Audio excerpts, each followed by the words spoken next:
Hello, friends. Welcome in. How are you today?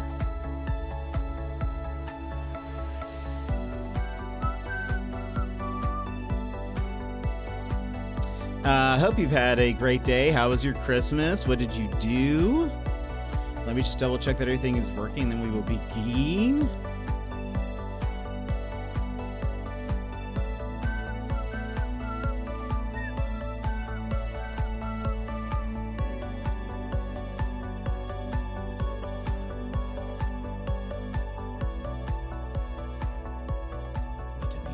Let me see. I think I did all the things. Frosty Tools is now working.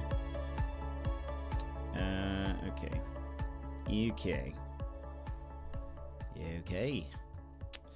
Let me lower the music.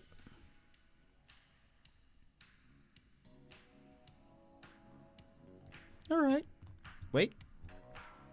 There you are. Nope. Oh gosh.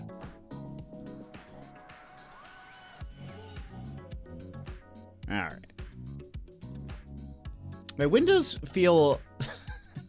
I feel like I'm placing them in the wrong place. Something doesn't feel right. Anyway, I think we're good. And welcome in, everybody. How are you today?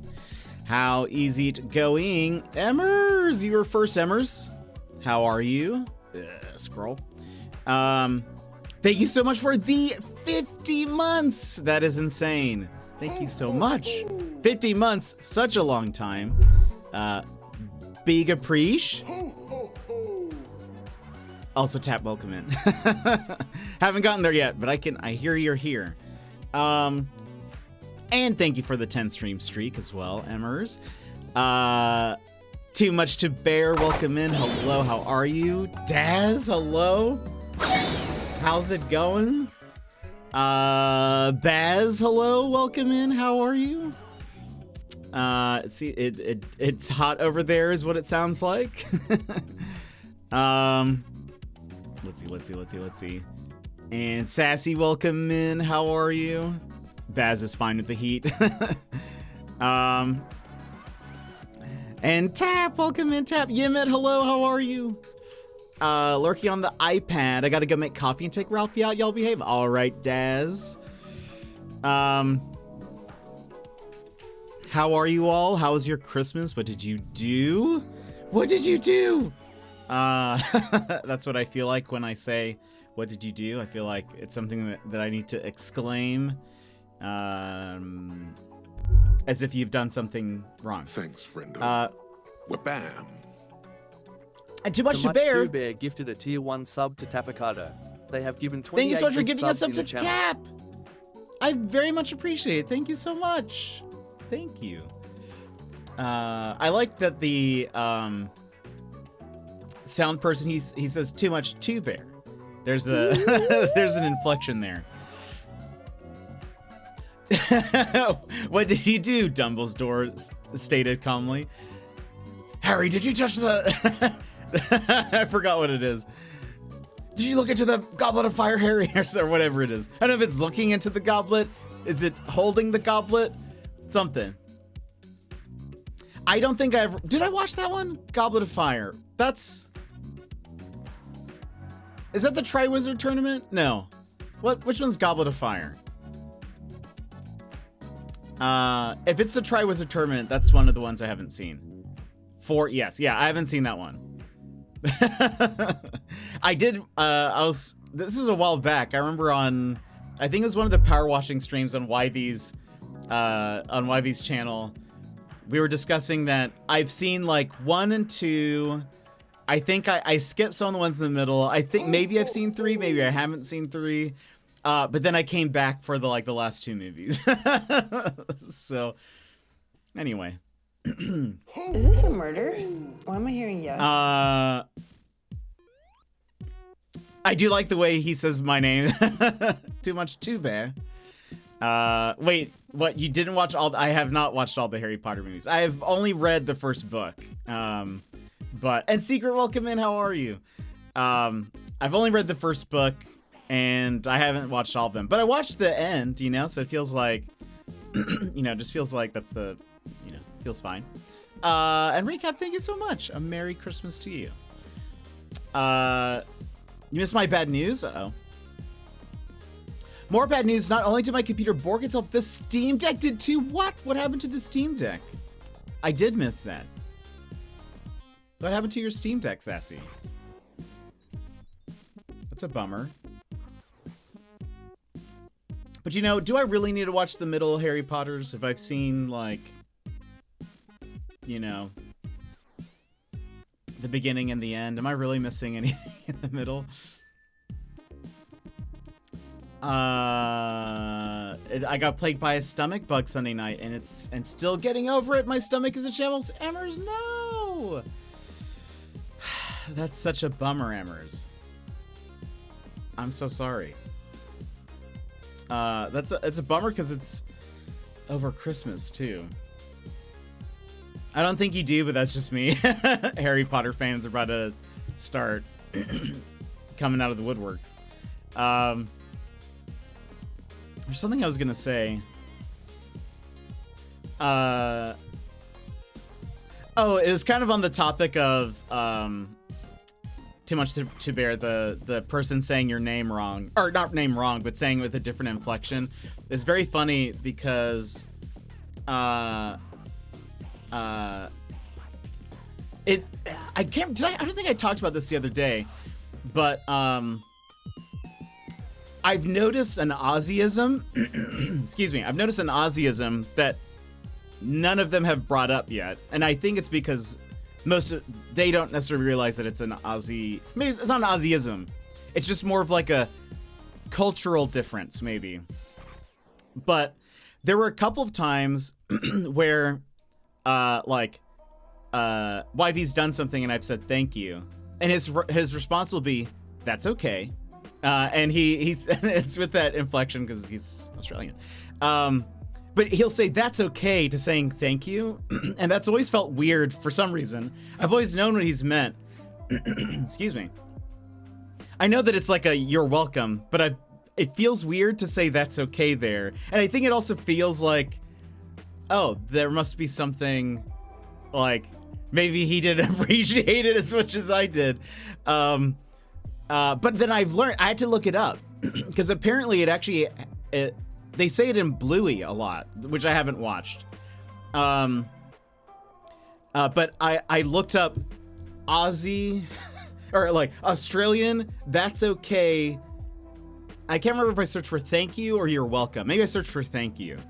And I found a thread, a Reddit thread on the Bluey subreddit. I think it was, or maybe it was an Australian subreddit. But anyway, people were saying, they were like, on Bluey, a few times someone has said thank you and a character responds with that's okay. They're like, is that normal? And anyway, but then I started to think, like, why does that feel weird to me, I guess? Like, because I understand what it is. Like, I understand what they're saying. Like, I understand that it's a you're welcome. Or like a no problem sort of like substitution. Which I think in America we kind of do sometimes, but I feel like that's okay is usually either said when something negative has happened, or potentially negative has happened, or when it's a refusal of something. So like, if somebody is late to lunch, or late to coffee, late to a meeting, they'll say, sorry, I'm late. And you say, that's okay, if it's okay. But it's like not really like a good thing, you know, like you're kind of saying on paper, it seems like it's on par with the don't mention it, but it feels different. Yes. Yeah. I think it's sort of like because it's sort of like, is it okay? Kind of like we're excusing it sort of, but like it's like a, you know, not a positive thing usually. Or it's like, do you want more food? No, I'm okay. Or that's okay. Do you want to take some leftovers before you go? No, that's okay. So it's usually done as like a refusal. I think sometimes it could be like a no problem, but it's not as common, I don't think. But anyway, it's funny because he said it like a few times, and so they're like, I'll say, oh, thanks for hanging out, and he'll be like, that's okay. So I've been like, oh, is that was this not fun? Did I do something wrong? And I'm like, no, I'm pretty sure he had fun, so I don't know what it is. And then it wasn't until later that I was like, I need to look this up. He keeps saying this. It must be like a cultural thing. It must be a difference. So does he hate me? I'm like, did I do something? It's like, why is he saying that's okay? But it's funny because, anyway, I was just reminded of that because the announcer person said too much too bear. And I've remarked to him how every time it's always like, that's okay. I think that's why it's also positive. There's an inflection up at the end instead of that's okay. Anyway. Secret asks, how was everyone's Christmas? Also, hey, Joss, I'll catch up now. We turned it on the other day and got an error message, tried restarting it, and now it just won't stay on. All the research we've done is saying that if none of the quick fixes work, that it needs to be sent in for service. And at that point, it's equivalent to buying a new one. Uh-oh. That's very strange. I had one issue once, but it didn't pop up with a message. I think it just wasn't turning on or something. I can't remember how I got it to... The fixes for it are crazy. If you haven't, check the Steam Deck subreddit. There might be somebody in there that can help. The Harry Potter fan already got upset when she found this out years ago. Yeah, it did. I apparently have to have the opposite of the Midas touch. No! Oh, yeah, that is different. Yeah, that's what... I was like, yeah, it's not the same. We don't say that's okay here. Wow, 50 stream streak, Joss, way to go. Way to go. If someone that has one that might not want it, ooh. It's also like when Americans respond with yep when you say thanks. Yeah, that's, I would say, I don't know. I feel like if I were to respond with yep to a thank you, I don't mean it. I don't mean you're welcome. That's me though. There's a couple of times where I would say yep, like kind of just like in a flippant sort of yes sort of way, but I feel like yep is kind of like, can be kind of like, yep, Try not to say what I want to say, but that's just me. Maybe I use yep weird. Also got bad news. Had an MRI on Sunday on my back and found out I have 2 herniated discs, with one of them pinching a nerve causing issues. So it looks like I'll be having a 3rd surgery on my back in the near future. No, Yimit. Yimit and Emmers. What is going on over there? What is going on over there? I need you guys to be okay. I guess let us know when the surgery is coming up. That is not fun at all. It's kind of like no problem. Yeah, I definitely know that it means no problem, but it sounds different, I think. That's okay feels more okay to me than yep. That's probably fair, but I don't know. I think kind of the way, you know, there's something different about the... I don't know. I've never heard an American say, that's okay, when saying thank you, you know? It definitely feels like there's a... That's okay sounds like there's a subtext of something else that I'm not picking up on, if that makes sense. Oh no, you know what, that really sucks? Yeah, it does. Everything I did was wrong. Yeah, that's exactly, it just feels like, oh, either it feels like it doesn't mean anything to them. Like, if I'm like, thank you so much for hanging out with me, that's okay. For some reason, I mean, that's not how he said it, but like, I'm trying, in an equivalent way, if an American said that, I'd feel like, oh, they did not, it was either not fun to them, they did it out of some kind of weird obligation, or a court-appointed time is done. Yeah, it feels like very either just like, I don't know. But I think also it might be, this is my interpretation of things, this might not be like an accurate thing, so take this with a grain of salt. I feel like Aussies tend to downplay things a lot, and so I think that's sort of also the, like, saying that's okay is kind of also like they're downplaying how either important it was or how big it was or like how much it meant or whatever, if that makes sense. That is my not really thought out analyzation of a lot of things. But I feel like they in my perspective and opinion at this time, allegedly, I would say that a lot of Aussies tend to play down a lot of stuff. And so that's okay seems also like very appropriate in a way to them. A nice easy Christmas for me, which is a first. Oh, I'm so glad. Too much to bear. That's awesome. What did you do? December hates us. Doom, death, and destruction. No. So sorry that it's been such a rough month for you guys. One thing that people get mad at me about is when people ask if something is okay to do, and I say sure. People do not like the answer sure. Sure can also have a lot of meaning to it as well. I use sure. Though I also use sure in the way that people probably don't like. When it's kind of like, yeah, that's okay, but I would prefer something else to happen. Sure. That's fine. I guess. Sure can mean that's fine, I guess. Which I guess usually means this is not exactly ideal.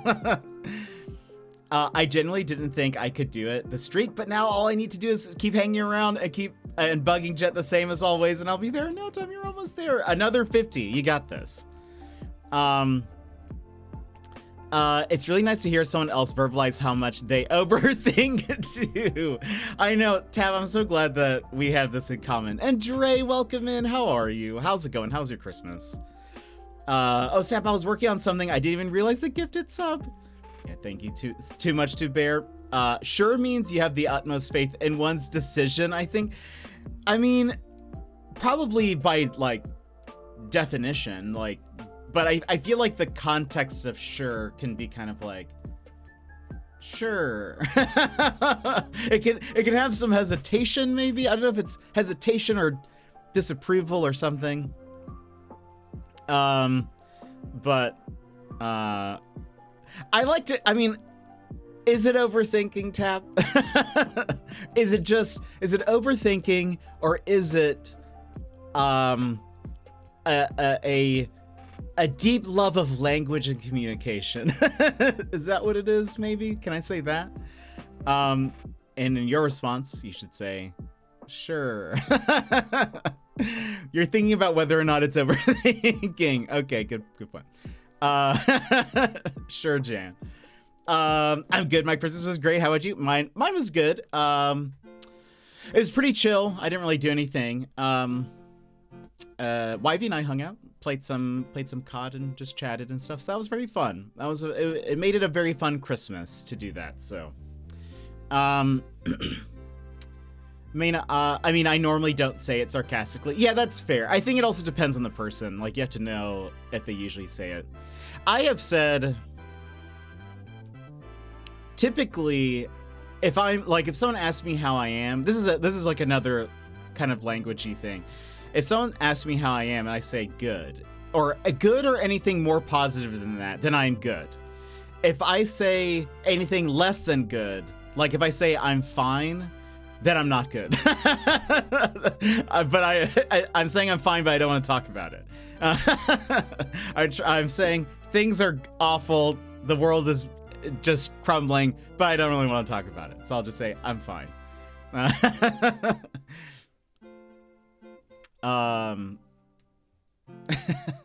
But yeah, I don't know. It's just, I always say better than yesterday. That's fair. That's fair, and that's good. That's a good positive thing to say. But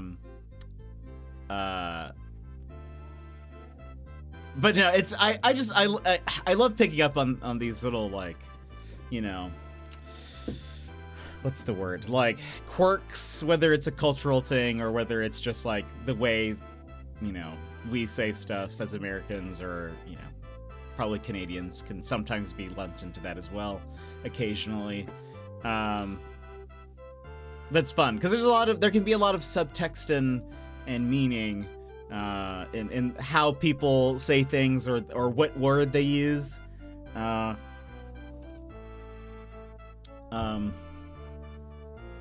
Weird. Let me refresh my iPad. My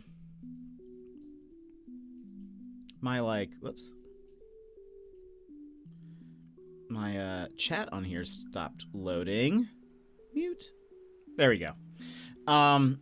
But yeah, what did you guys do for Christmas? What did you guys do? Did you get anything fun or cool that you're very excited about? Did you do anything fun or cool? Did you have any good food? Tell me about your Christmas.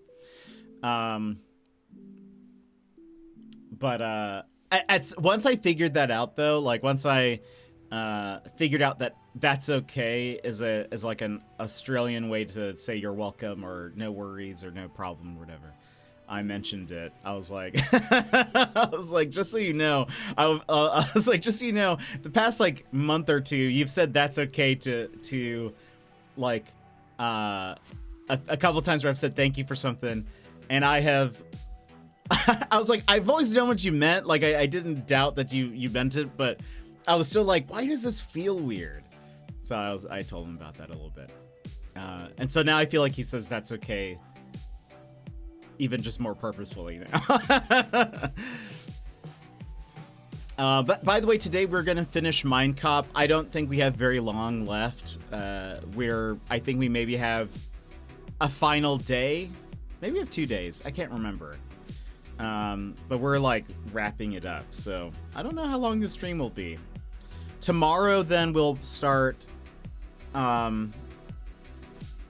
Rise of the Golden Idol. So, how long to beat? Rise of the Golden Idol. 11 hours. That's actually quite much longer than I thought.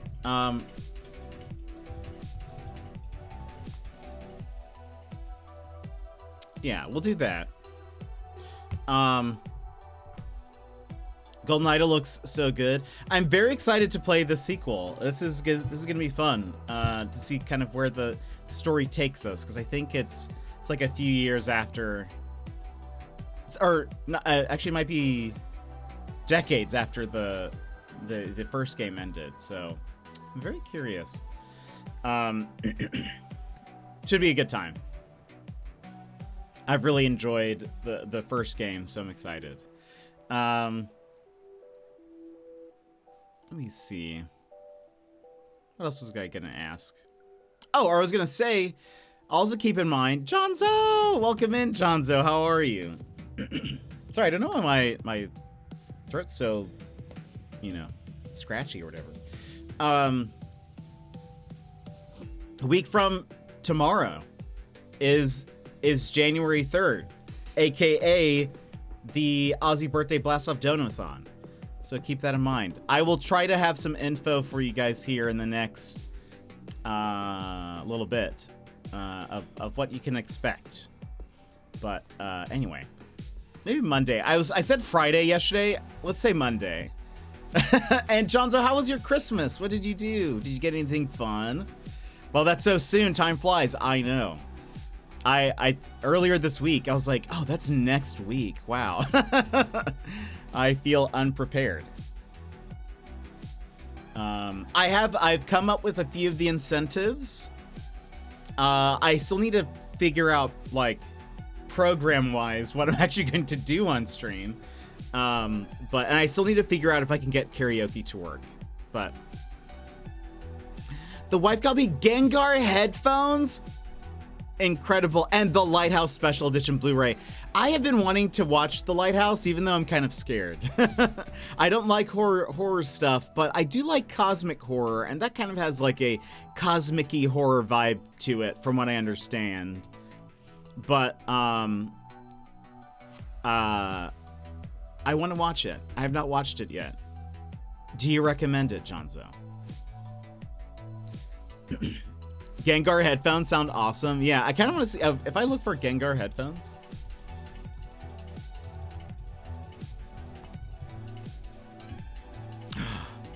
Is it the Razer ones? I love Gengar and the Lighthouse. That's awesome. I don't think it's horror as much as it's artsy and fartsy. Okay, literally. Okay, literally fartsy. But honestly, wait. I've not seen it outside of a couple. Oh, you haven't watched it yet. Oh, okay.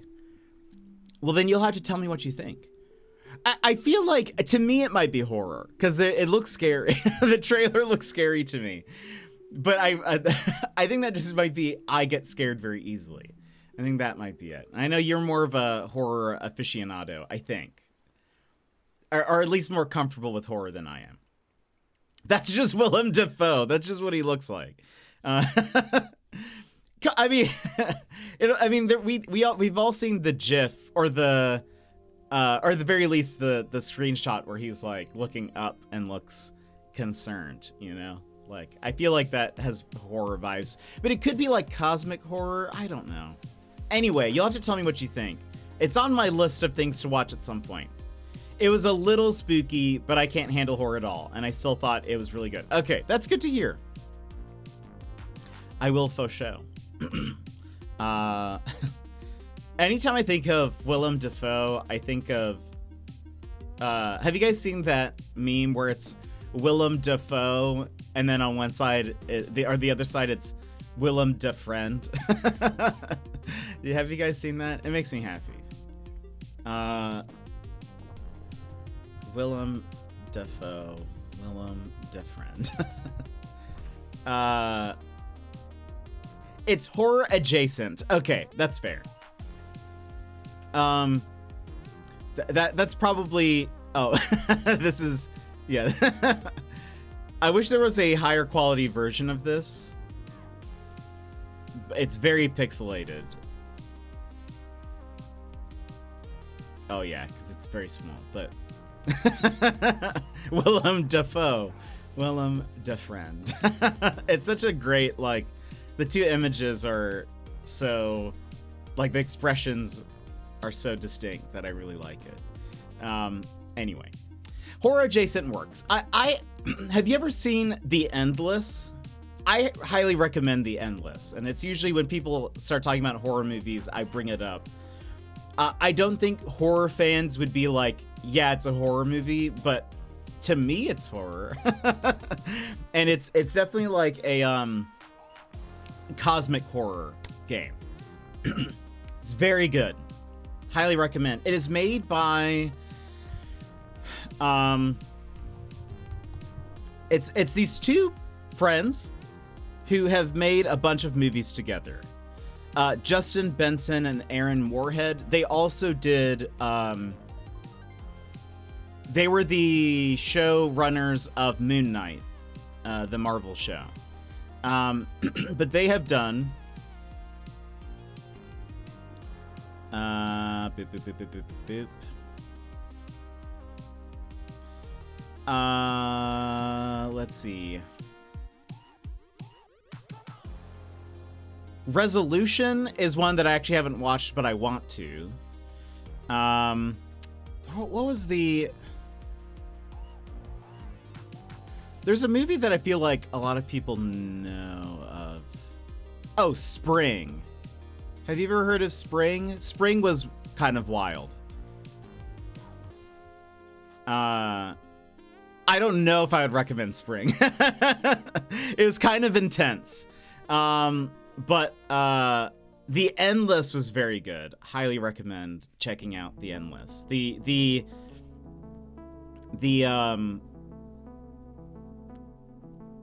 summary, or like the little snippet, the little thing of The Endless is: as kids, they escaped a UFO death cult. Now two brothers seek answers after an old videotape surfaces and brings them back to where they began. Ooh, mysterious. But it's The Endless from 2017. Highly recommend.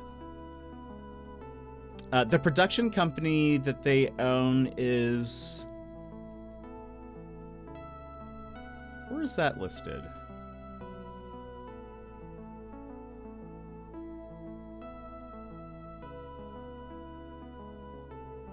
They do a bunch of...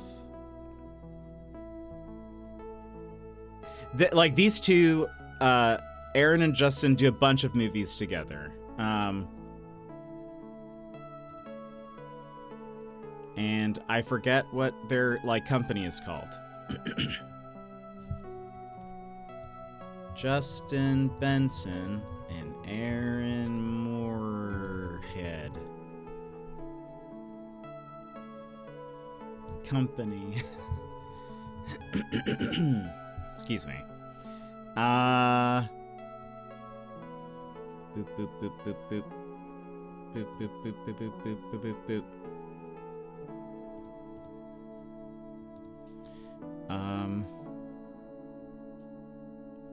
Well, they have a company. I can't remember what it's called, but it's a thing. And then they have a bunch of movies that they've worked on. Anyway, what else did you guys do for Christmas? What did you guys get for Christmas? I'll figure it out eventually. How's that? Okay, we're back for a bit. What's happening? Not much, Daz. How was your Christmas? What did you do? What did you get? What did you eat? Well, you actually you shared a little bit of what you ate. And UFO Death Cult sounds like that cult that was found up in the Colorado mountains. Is that a thing? I got my front teeth nice. Also, Daz, we were actually just talking about this a second ago, and I'm kind of curious because I don't think, because again, I don't remember if I brought this up earlier, like in a previous stream. I don't think, anyways, but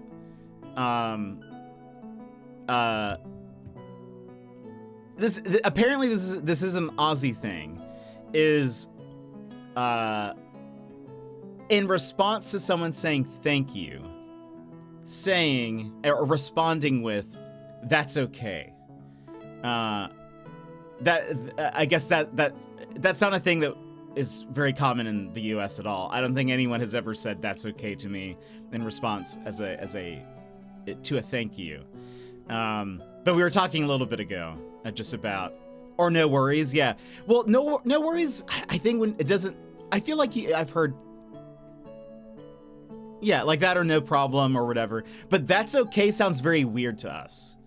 Or at least to me, anyways. I can't speak for everyone. It sounds weird to me. We often don't say you're welcome, but it all means the same to us. Yeah. I was saying earlier, because like Yvy has said that's okay to me a couple of times when I've said thank you for something. I've never heard anyone say that's okay as a reply. Yeah. Thank you, Emrys. I need for backing me up.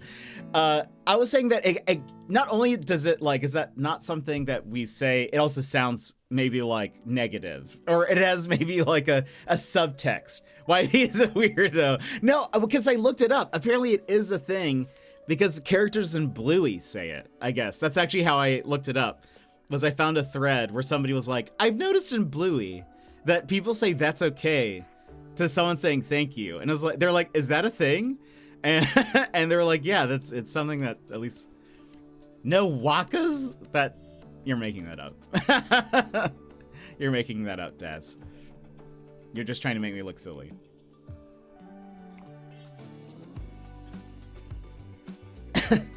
So when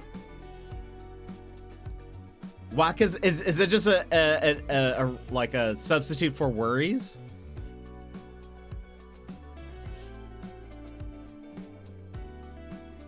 I mean, like, that's the only thing I can make it. Does it play on worries? So what you're saying is when Fozzie Bear says waka waka, he's really saying worries. That'd actually be very funny. Oh man, I am fascinated with cult stuff and why people believe what they believe. There's a documentary on HBO called Love Has Won or something. Oh boy. It involves a UFO death cult. Are you talking about the Heaven's Gate? Is that what they were? Something Apple Gate? Apple White? Do you guys know what I'm talking about? The people with the Nike jumpsuits? Are they technically a UFO death cult? Something about a meteor or something, right? Apparently spelled no wuckas. Interesting. Heaven's Gate, that's in San Diego. Yeah, I remember that. I actually remember seeing that on the news as a child. And being very confused and also frightened. Because they showed images of like them in their jumpsuits and stuff. And I feel like that has like been burned into my memory. I probably shouldn't have been watching that news report. I remember that too. It was crazy. Yeah. What was his name? Was it Apple? Heaven's Gate cult.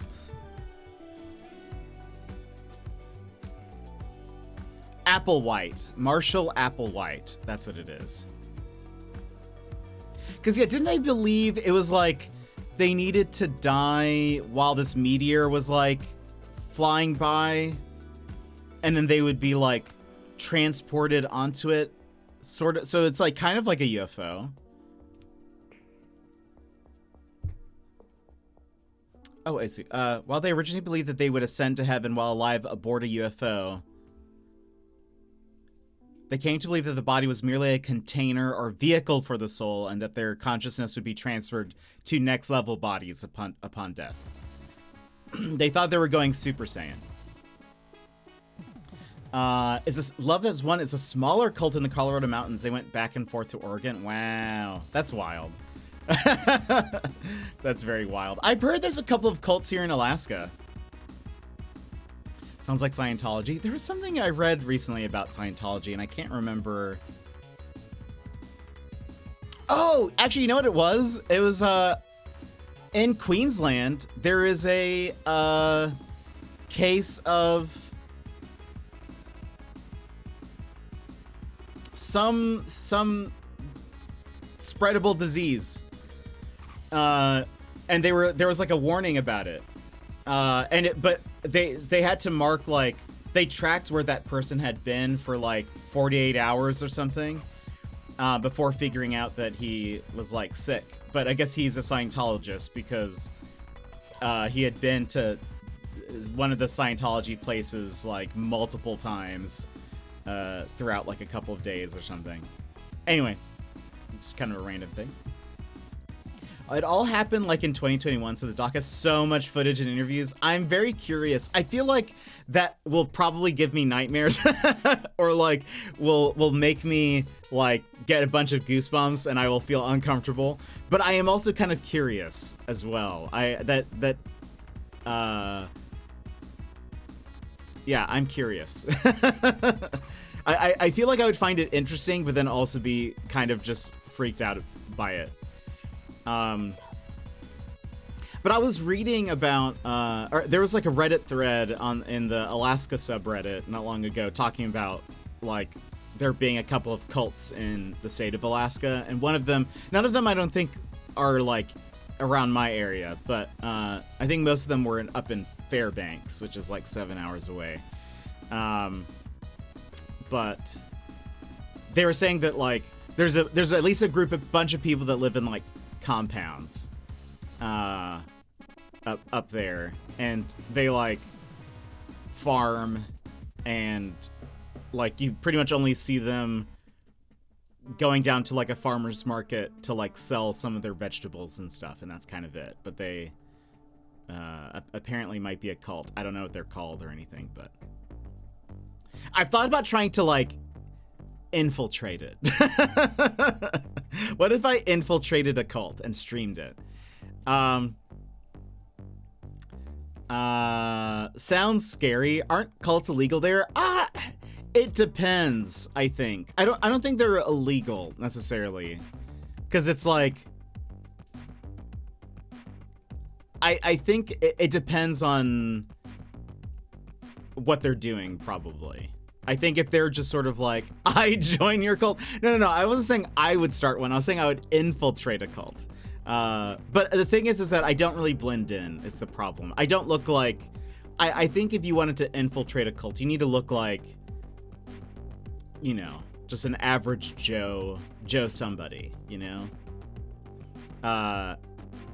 Best way to infiltrate a cult is to start one. I mean, the logic is difficult to argue with. I don't know if we have cults in Australia. Surely, cults in Australia.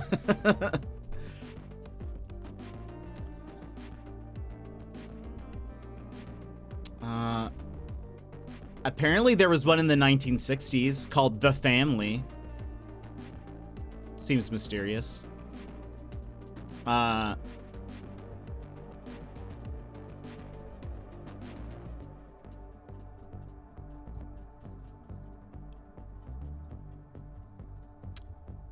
boop, boop, boop, boop.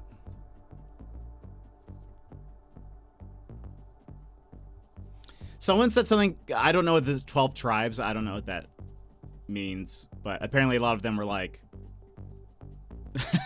suspicious.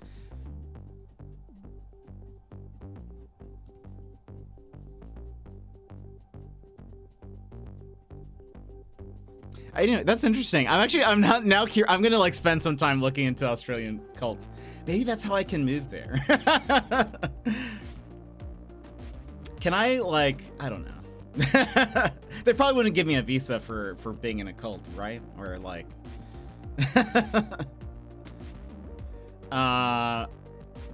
unsure I would. Only cult leader I'd follow is Ralph. That's fair. Ralphie is a wonderful little cult leader. Scientology is huge in Australia. Is it? I was just gonna say, is it? Do people, is that a thing? I didn't know that.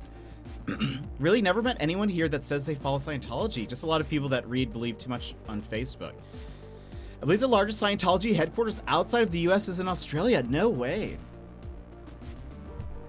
What was that? Hold on.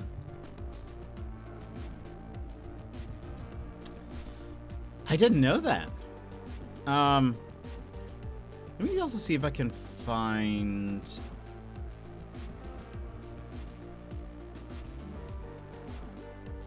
this one thread. Oh, measles. That's what it was. There was a measles alert for Brisbane. And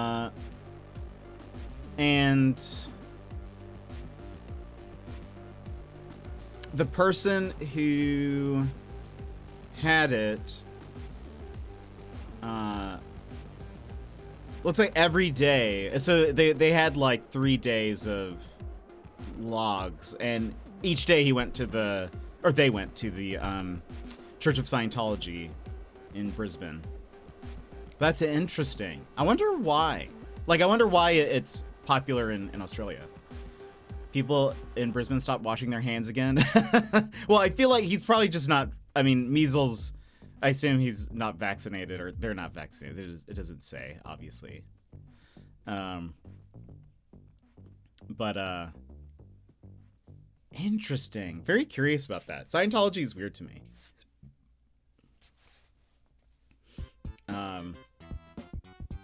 A lot of the comments on it were like, in that thread are like, oh, he must not have been paying so much money to to have the, I forget what is it, like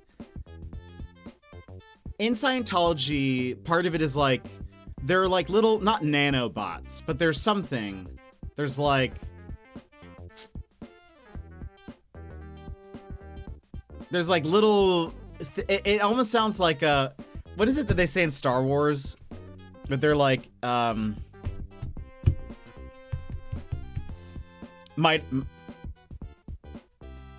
mitochondria. It's so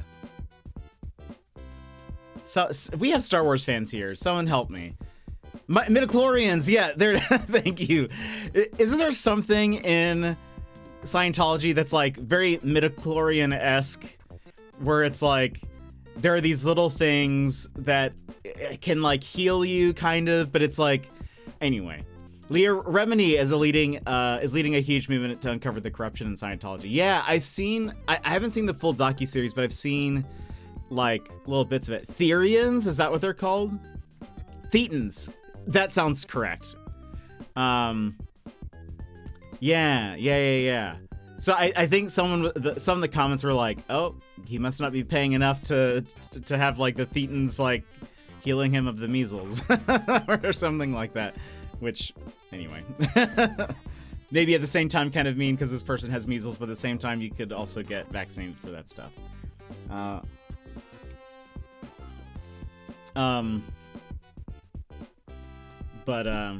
No, it's wild. The stuff that Leah Remini has mentioned in like interviews and stuff is like pretty crazy. Didn't realize it was still around. Oh yeah, I mean, it's huge here for like Hollywood people. Lots of Hollywooders are Scientologists. Like Will Smith is a Scientologist. And I guess it kind of makes sense because a lot of it is like it would make sense for like a celebrity to maybe fall into it because there's sort of like an aspect of it is like you are kind of special and sort of better than everybody else. And so like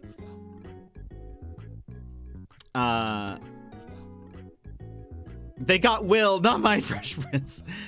Will Smith, oh dear. Dislike him some more now, I guess. Oh yeah, he's been a Scientologist for a very long time. There's actually that movie he did with Jaden a while back is a very Scientologist heavy like movie. I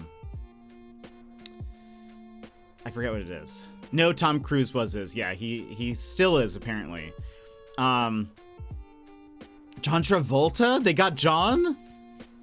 But did they get Adele Dazeem? That is the question. But it's easy not to like Cruise, yeah.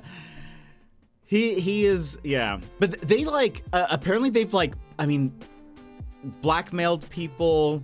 They, there's also like, Leah Remini, I remember one of the things is like the wife of the head of Scientology has been missing for decades.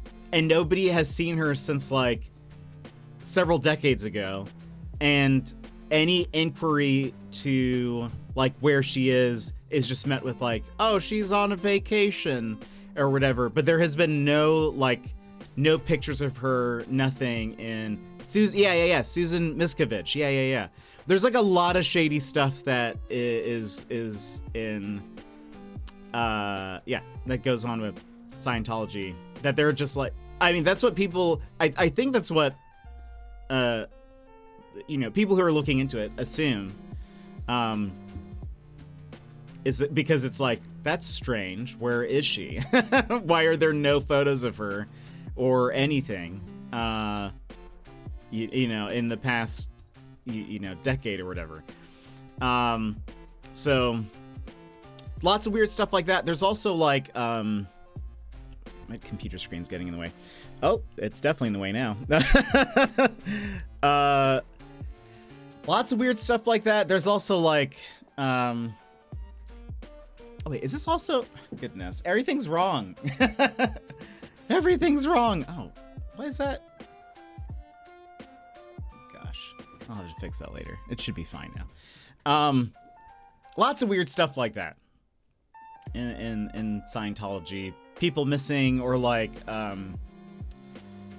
I forget what it was. There were certain crimes that apparently they were kind of like covering up, but which were like celebrity things. But you pay like a ton of money to like progress into Scientology. Shelly Miscavige. Yeah, I remember the last name sounded familiar. You pay a lot of money to be in there and to like progress through Scientology. And and I guess part of it, here's what it is. I think this is, they like kind of blackmailed people, seemingly, allegedly, before Scientologists come after me. Because I guess what you do is like, so in order to progress through the levels of Scientology, you have to, at some point, they like interview you, but in a way where it's like you have to tell them everything that you have ever done, like that would be bad, or like that would get you in trouble in any way. And so they have all this information on you. And so I guess there is some fear, or they can actually use that to leverage you into like either sticking around and, you know, continually paying, or not leaving the Scientologist church because they're like, we will, you know, spread this information now about you, you know, through other channels. They probably wouldn't do it themselves, but they'll, you know, let that information go out or whatever. Highly recommend the Netflix show. It makes me so mad to see how they treat children. I've never even thought about that. The E-meter. You got to hold onto their special Thetan measuring machine. Oh gosh, the E-meter. Oh boy. Oh boy. Yeah, that would be... Scientology is strange. I am kind of curious why it's so popular in Australia now, though. We hated Cruz. How Cruz treated our Nicole Kidman. It's true. She seems great. Every interview with Nicole Kidman seems really. She seems really nice. I know Holmes. What was her name? Katie Holmes. She got out. I'm pretty sure, or she's still Scientologist. Actually, I don't know. That made us angry enough. I'd hate to see how they treat kids. Oh, yeah. Tom Cruise is like a character. Like, a lot of people have respect for him for, like, how he does certain things, or how he, like, treats the crew and whatever. Apparently he, like, treats crew members well, but he also seems just very odd. Have you guys ever seen that? This is, like, old YouTube. Have you guys seen that video where it's like, I think it was called like Tom Cruise kills Oprah with force lightning or something like that. Have you ever, do you know what I'm talking about? Or does that sound like nonsense?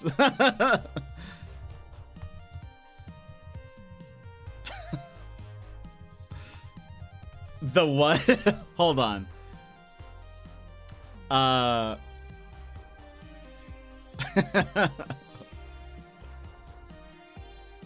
Oh wait, hold on. No, that's the original video. Is this it?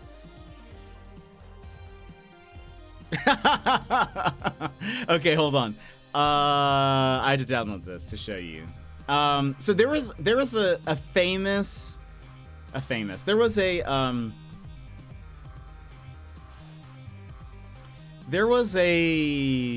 moment in television history, I guess, where Tom Cruise went on the Oprah Winfrey show, and he just kind of like, it's hard to explain his behavior. Everyone just said that he like lost his mind, but he like kind of starts laughing kind of maniacally, and like he jumps on the couch at some point and is like just kind of like grabbing her hands and like holding them and laughing and stuff. And it's just really weird. I think a lot of people at the time were like, was he on drugs? Like during this interview, like it's the behavior seems odd. Was maybe, I don't remember what it was, but somebody, this is from like 10 plus years ago. I am fairly positive. But somebody, and hold on, this might be loud for a second. Pause. Someone made this video and it cracks me up. Again, this was like old internet. And so the quality is really bad, but I think about this when I think of Tom Cruise. This is the image that pops into my head.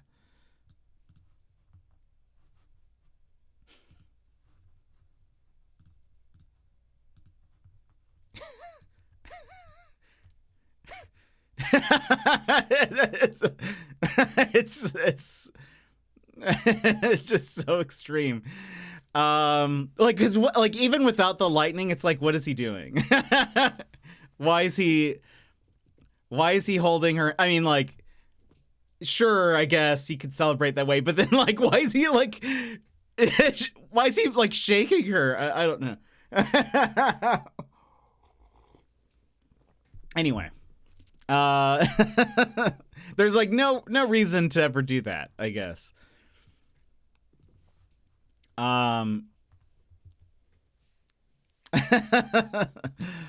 Yeah, tell us how you really feel, Johnso. It might have been. Maybe that's what it was. Like, maybe she was saying, like, I've never seen you so happy or something like that. And he just was, like, jumping on the couch and stuff. I don't know. He's an odd character, that Tom Cruise. Unlimited power. He's absolutely the oddest, yeah. Yeah, you might be right, Sassy. I don't fully remember the context, but yeah, I think you're probably right. Odd character, for sure. I always think about that trailer for Cruise's The Mummy where it has incomplete audio and it makes me laugh every single time. I totally forgot about that. I do remember watching it. That was hilarious. There were just lots of like... I'll have to watch that again soon. That's actually very funny. Tom Cruise jumped on Oprah's couch because he was in love with Katie Holmes during a 2005 appearance on the Oprah Winfrey Show. Yeah. Yeah, that's wild. So yeah, that was like... oh, no, I guess that was 20 years ago. Wow. I guess he was indeed in love. Yeah, I suppose so. So yeah, that video must be around, like, from around that time. I mean, post 2005, for sure. But, like, because YouTube wasn't as, like, popular then. I don't think I had even gotten onto YouTube by that point. May no one love me that much. I always question what Katie Holmes was thinking. Yeah, I don't know. I always thought that was very strange. Watch it again for sure. There's a bit where he's in a plane going down. It's just a person yelling with no other audio. I kind of remember that. I'm gonna have to rewatch it.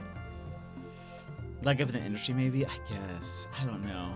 It was just odd also because like their age difference is pretty significant, I think. And she was probably just getting off of Dawson's Creek. So, but I guess she might have also been older. I forget that actresses tend to, like, play younger. Well, I mean, and I guess all actors do, but now they're divorced, yeah. He seems like an odd guy. Very curious if there's ever, like... Oh, and, you know, there was, speaking of cults and people, the girls from, Supernatural? No, not Supernatural. Smallville. They were in a cult.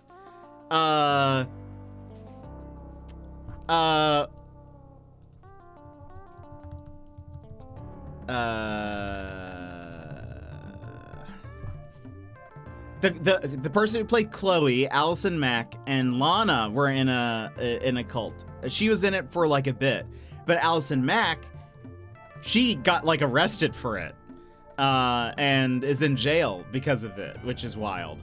But I will say, I watched Smallville not long ago, like for the first time. It was maybe like 7 years ago, 6 or 7 years ago, I watched Smallville for the first time. I had like missed it when it was like airing.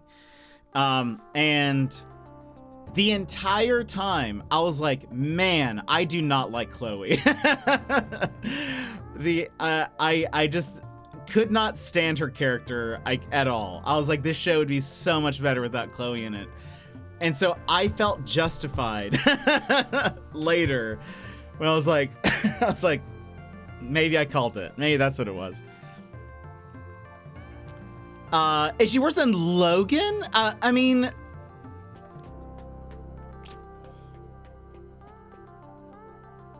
Wait, was he in a cult? Was Logan in a cult? Yes, and speaking of the Star Wars prequels, Aunt Beru was in NXVIM or whatever it was called. Really? Aunt Beru. Hold on, let me... Really? That's wild. Logan was definitely in a cult? Gilmore... We're uncovering cults today. That should be the title. Gilmore Girls Logan. Oh, wait, you mean in the show? Right, yeah, you mean in the show, not in... I was thinking the actor was in...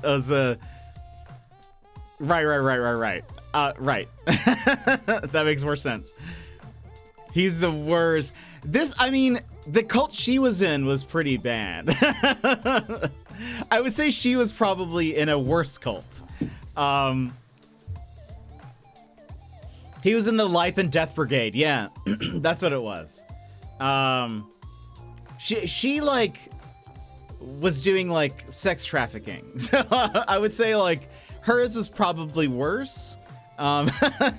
So whereas his was like mysterious and kind of just weird. She was doing some pretty shady stuff, but she's still in jail, right? Yeah, Life is an emote. It's a BTTV emote, as is Sure, which is funny because we were saying Sure earlier. Allison Mack, jail. Wait, what?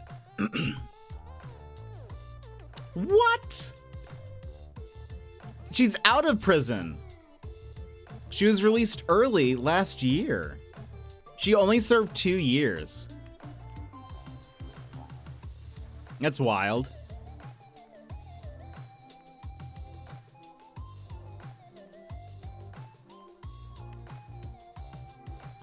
Yeah.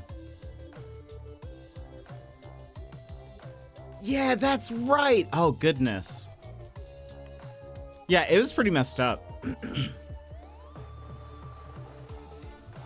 She was like the second in command for 11 years in this cult. It's wild. What'd she do? She was like the second in command, and she basically like recruited and sex trafficked women to join the cult, in which pretty much all of them were like forced to have a relationship with the cult leader. And she was also responsible for branding the women with the initials of the cult leader. So, like, with an fire iron thing. So, like, wild. So she got out after she only served 2 years for that. That is wild. That is absolutely crazy. Des, go enjoy your shower. So that is wild to me. I can't believe that they would let her out after just 2 years. She was apparently only going to serve 3, which it still feels really low to me. But I don't know. If you do that for 11 years, and I mean, traumatize people for that long, feels like. And apparently, the actress who played Lana, Kristen Cruick, she was like a part of it. I don't know if she was like in charge or like had any kind of like, you know, I don't know what their hierarchy is like, but got out on good behavior after 11 years of the worst behavior. Yeah, that's like, what is that? That doesn't make any sense to me. That seems like, I mean, surely, like, I wonder what she's doing now. She's definitely not acting, I would imagine.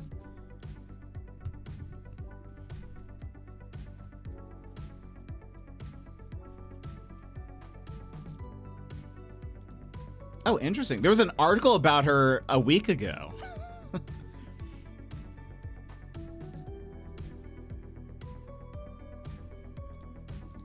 On Krypton site, which I assume is a Superman fan site. She was apparently released to her parents' custody, but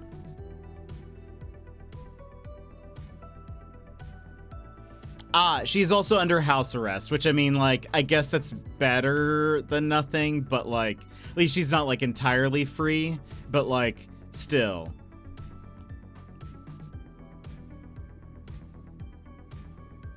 Still.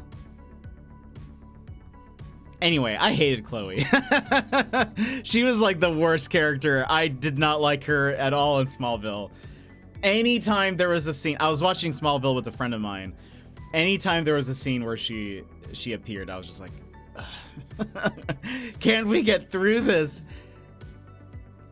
Gilmore! Jet set and ready to go. Oh, what is happening? Happy Christmas. What do you call a broke Santa?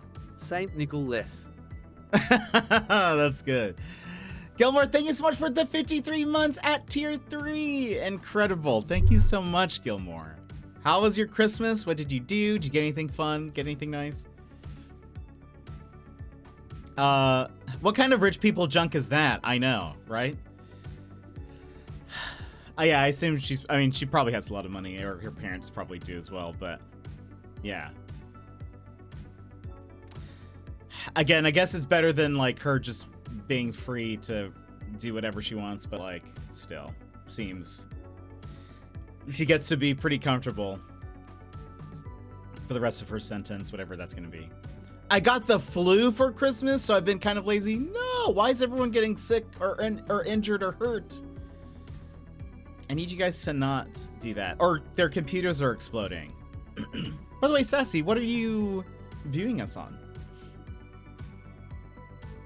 If both your laptop and Steam Deck are kind of borked.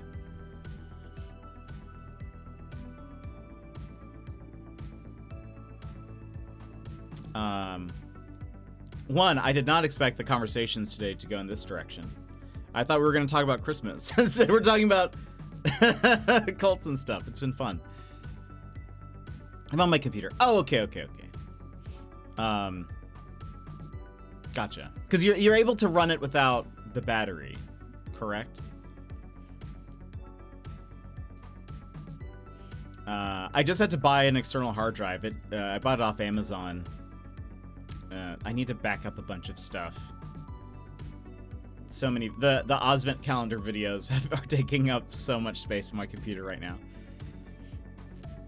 Which Gilmore character is most likely to be in a cult? And why is it Logan? Well, because he was in a cult. I have 2 hard drives. The 512 gig has my OS. The 2 terabyte is the one that broke and has everything else on it. Oh, I see. Ooh, a heated blanket and some gift cards. That sounds awesome. A good heated blanket is really nice. I still use my weighted blanket. I still really like my weighted one. I've been using it like every day for a few years now. Also, the sound music stop. Where's our normal playlist? Let's go to Zelda and Jazz. That's kind of like, I know it's not Christmas anymore, but I feel like we can still be Christmassy, you know, Christmas adjacent. That's awesome. That's awesome.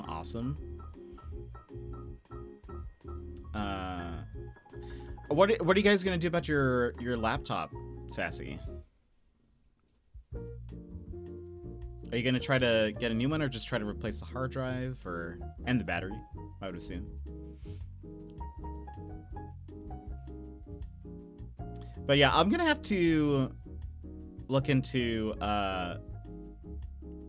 some of those movies you mentioned, Jonzo, because I actually haven't even seen the full Scientology one. I've only just seen Leah Remini talk about it.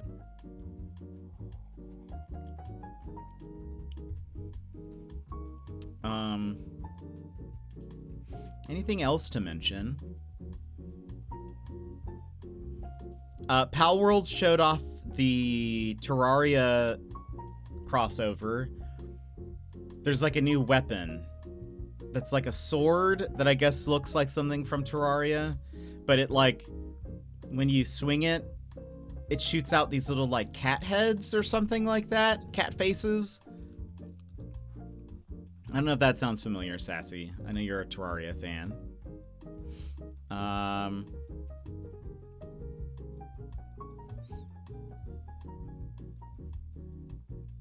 Anything else that's happened?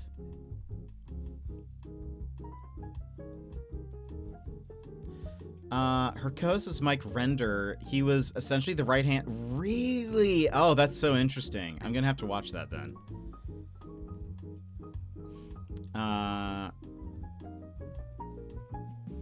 He's Australian and talks a lot about Scientology in Australia. No, okay, you sold me. Excuse me. You sold me. That's all you had to say.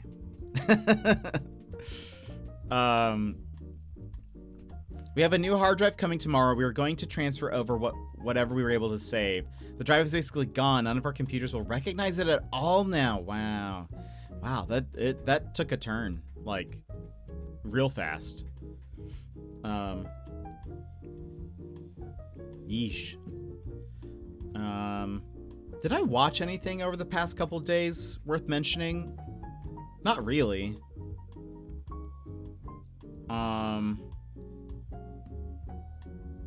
I didn't even watch any Christmas movies. I watched some YouTube. That's about it. Jenny Nicholson, actually, Jonzo, put out 2 videos on her Patreon. One was a breakdown of the Mean Girls musical, the movie, and why she doesn't like it. And then she did another one where she talks about, she watches a couple of obscure Christmas movies, and it's so good.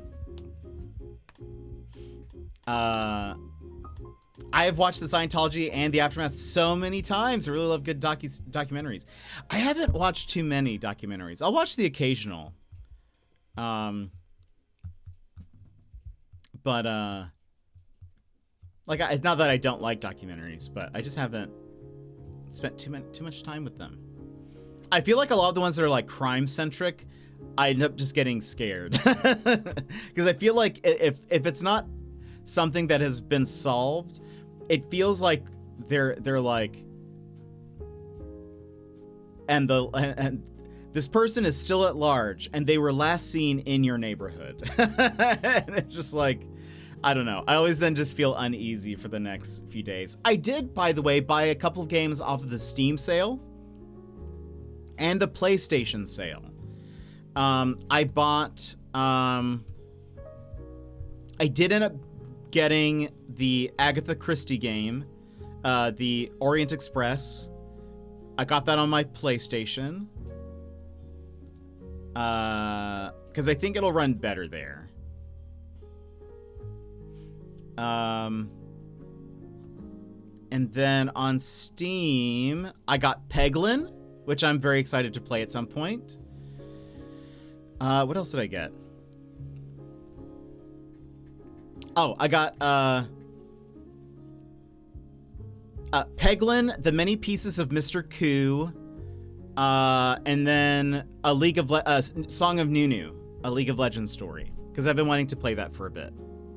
And this is the cheapest that it's been.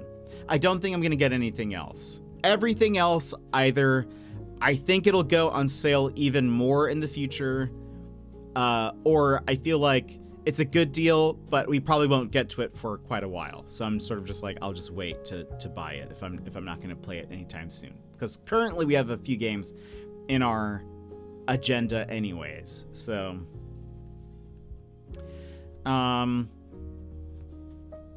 anyway, so I'm excited. There's still a couple of days left of the sale, I believe, though. So if you guys haven't, you have until January 2nd for the Steam sale. I think that's all I'll be getting. All right, let's go ahead. We're gonna go run ads. I'll also play an Ozvent calendar video, and then we will come back and we'll finish Mindcop. So if you need to stand up, stretch, etc., now is a perfect time to go do so. And we will be RB. So, my friends, BRB! This is your time, Jetpack Gang. Stand up, move around, grab a snack, hydrate. The stream will resume in just a few minutes.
welcome to jetpackpaul's Ozvent calendar.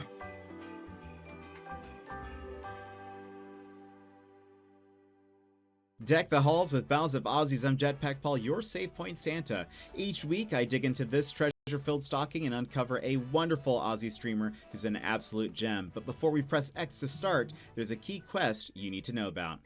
On January 3rd, we're unlocking a brand new level with the Aussie Birthday Blast-Off Donathon, and this is a co-op adventure because I need your help. If we can raise enough funds, I'll be able to relic run to Australia and turn a dream into a hero's tale. I've been wanting to meet my Aussie mates for so long, I'm starting to feel like Crash Bandicoot 4, because it's about time I meet these legends face to face. I can't do this without you, so I hope to see you there. Let's have some fun, and let's make this mission one for the memory card.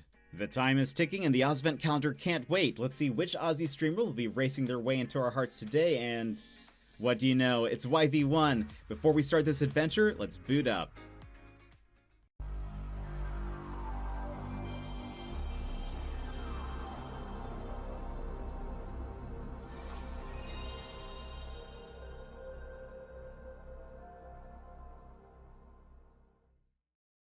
YV streams are a perfect blend of nostalgia and skill. As a lifelong PlayStation fan, he's no stranger to classics. Whether he's relic running in Crash Bandicoot, flying through Spyro's colorful worlds, or running and gunning through Ratchet & Clank, YV makes even the most familiar games feel like new adventures. When he's chasing platinums in Crash 4, your heart will be racing as he jumps and slides through the tangled tubes of toxic tunnels. Did YV lose? No. YV won. YV won. And who knows, sometimes you might even catch YV and me power washing and talking about the right way to say, "Oi mate, banana." When YV played Astrobot, it was like watching a PlayStation fan's dream come true. With each new level filled with references and Easter eggs, YV's eyes lit up like Christmas morning. We didn't just watch him play, we smiled along with him, sharing in the magic of some of gaming's greatest moments. YV doesn't just play games, he connects with them, and his streams are a fun and heartfelt reminder of why we all fell in love with gaming in the first place. YV streams are where effortless cool meets genuine warmth. He's the kind of person who can make a simple conversation feel like the highlight of your day. You'll want to grab your own stuffed animal like YV's teddy bear Bill, because whether it's his charm, engaging conversations, or smooth and easy to listen to voice, YV makes you feel instantly comfortable. But be careful, don't get lost in YV's eyes. Before you know it, he'll have triple spinned into your heart. And with Elvis Presley, Billy Joel, and the Killers playing in the background, every stream feels authentically YV. And you never know when he'll start singing or doing his Stitch impression, but he'll have you remembering, "Ohana means family." It's awful. But you'll know it's true because YV welcomes you in and makes you feel like you belong. Now, if I can speak personally to you for a second, as someone who has been absolutely blessed to become one of YV's friends, let me just say this. Yes, YV is incredibly cool, and yes, he is funny, and he's great to talk to, and yes, he is a fantastic streamer. But I can't go on without saying that YV is one of the most wonderful friends I have ever had. I will never forget my first YV stream, because little did I know that very soon after, I would be regularly spending time with someone who would turn out to be the most kind and thoughtful person in my life. I could go on, and if I did, it would take a 13-minute and 9-second video.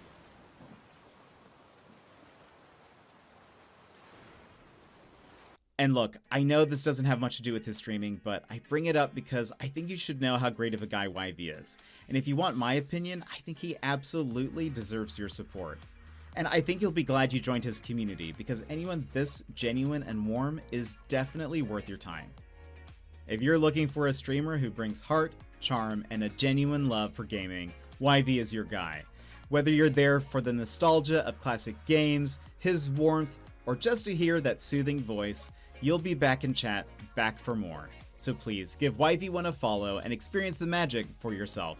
You won't regret it. And of course, don't miss the Aussie Birthday Blast-Off Donathon on January 3rd. If you help me reach my goal, I will finally be able to meet incredible people like YV who have meant so much to me.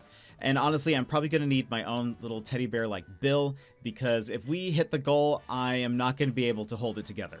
That's it for today's Ozvent calendar. Merry Christmas, you legends, and I will see you on January 3rd. And welcome back, everybody. So we are back with more Mindcop, and I think we should be able to finish it today.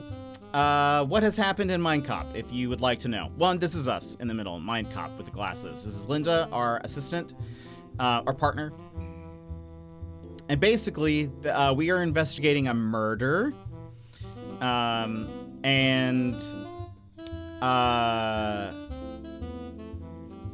murder of a woman named Rebecca Goodman.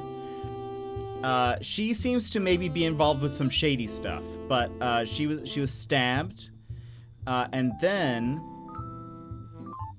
a few days later, we have like 5 days to solve this thing. Like midway through the case, someone else got murdered, and so we're kind of now investigating both. But we're like focused on trying to solve Rebecca's murder. How we do that though is we like interview people, and okay, we did mind surf. I couldn't remember if we had mind surfed him or not. We can actually go into people's minds and like see some of their memories. I will warn you, in the case you've not been here previously, this is a mature game. I wasn't sure initially, but it definitely is. So if you are unsure, if you'd like to see some of it, I think we're probably past some of the worst stuff, I would imagine. Maybe I'm wrong, but we'll see. All right, so we're at, the way also this works is every time we,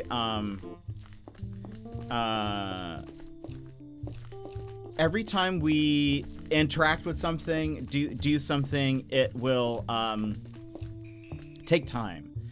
I want to go back. We didn't finish going through Gabe's house. So I want to do that. We ended the day before at Gabe's house. But like every time you like click on something to investigate or whatever, it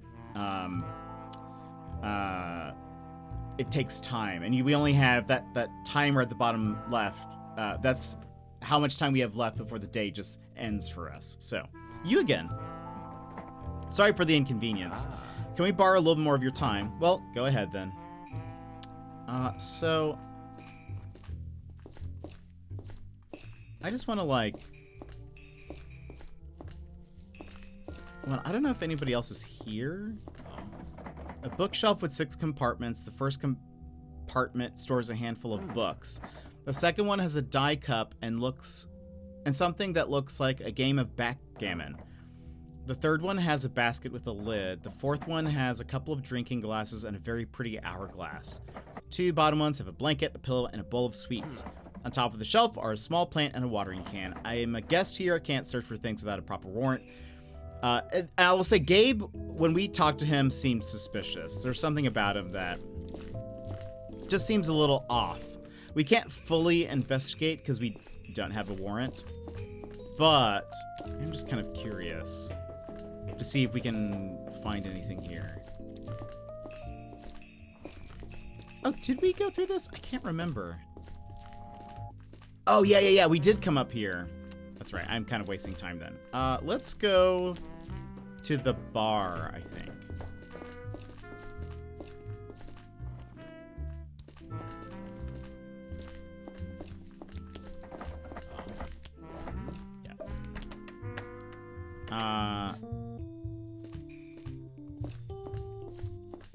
There you go.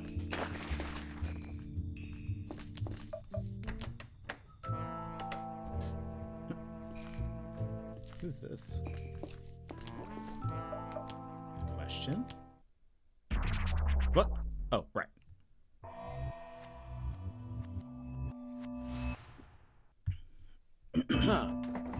Hello, I'm the Mindcop. And Brad, welcome in. How's it going? I'm investigating the murder of Rebecca Goodman and Sean DeSanto. It's a pleasure to meet you. Hello, my name is Ruben Blair. Would it be possible to have a quick look at your ID? I guess so. Here. Thank you. Before we start, don't think for a second that I believe the ridiculous stories about you and your mind-reading powers. That's quite all right. How can you claim to be able to read minds and keep a straight face? Merry Christmas, stopping by during a commercial while watching hockey. How's the game? Did you get anything fun for Christmas? Get anything good? Oh, I've heard that one before. But don't you think that's a little suspicious of all the things it has to do Of all the things, it has to be our own brain that cannot be fully understood. Almost as if conveniently some higher power is stopping us from discovering the falsehood of our own consciousness. What? What are you getting at? Oh, I'm sorry, but you started this. If you really want to have this conversation, I'm up for it. I've read a book or two. I'm not sure I want to talk to you at all, to be honest. Well, let's find out. I've got questions. Rebecca Goodman was murdered last Monday. What were you doing that evening? I was at my uncle's house. I live there. At least for now. Your uncle? Gabriel Cade. What is your relationship with your uncle? How is your relationship with your uncle? It's alright. He's old school, but he gives me space. More than my parents ever did. It's quite refreshing, to be honest. Are you working here? And if so, what's your job? I just go wherever I'm needed. These days, I'm usually helping out at the bar, even though most of the customers are also staff. Let's get back to my previous question. You said you were at your uncle's house the whole evening? Yes. I brought a new beer for us to try. Craft beers are one common interest, I guess. We had a harmless debate about barrel aging, which was settled over a game of backgammon. And that took all night? Well, yes, it took hours. I think I went to bed at 1 a.m. I also spent some time packing. If this hadn't happened, I'd already be gone by now. Gone where? Delamore Park. A few friends of mine are there protesting the eviction. I plan to join them. Delamore Park? That's halfway across the country, isn't it? So what? It doesn't need to be, it needs to be done. They're destroying the planet. It takes some effort being one of the good ones. I guess most people don't want to be good. The only thing they want is to be right. Everyone is so terribly afraid of being a hypocrite. They'd rather be among the ones who do bad things and stand by it than among the ones who try to do good and fail. Let's see. What can you tell me about Maryland Crater Camp? What can you tell me about Rebecca? I didn't know her that well. She was cool, but to be honest, she could also be a bit intimidating. I get it. Some people simply aren't looking to make friends. Any reason someone would have wanted her out of the way? Not that I could tell.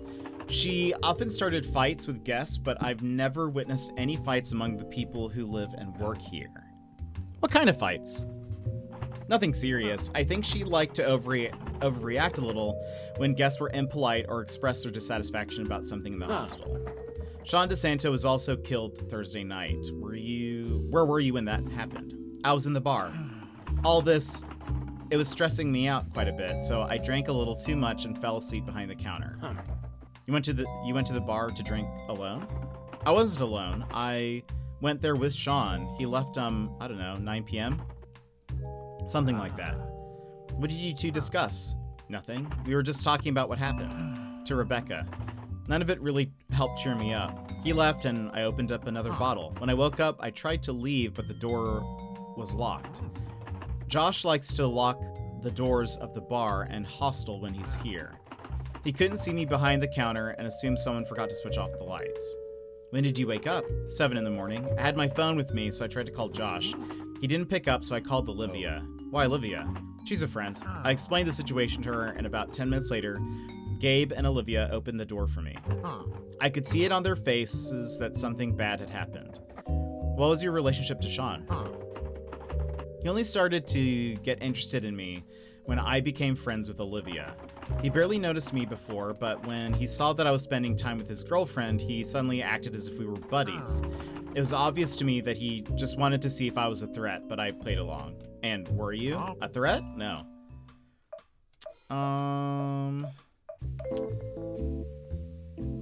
He has a hair tie. Recognize this? No, it's not mine. Okay, maybe not.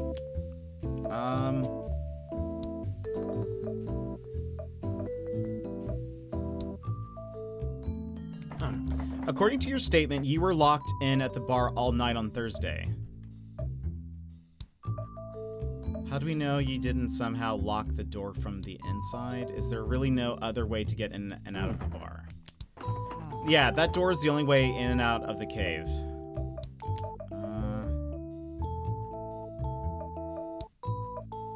Elisa, Gracie, Kaya. You told me that on the night of Rebecca's murder, you and Gabe did not leave the house.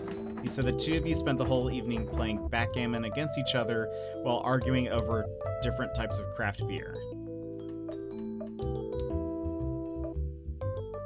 What are the rules for backgammon again? Oh, it's pretty simple. You roll the dice and move the pieces. How many dice do you use? 2, but I'm sure there are local variants of the game. Maybe it's not usually played with 2. I honestly don't know.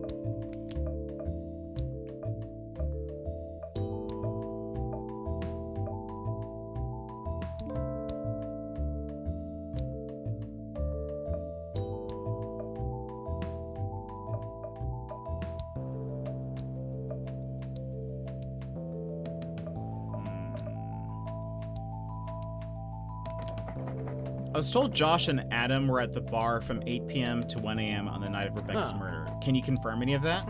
No, I told you I was at home the whole evening. Does this seem plausible to you? I don't see anything wrong with it.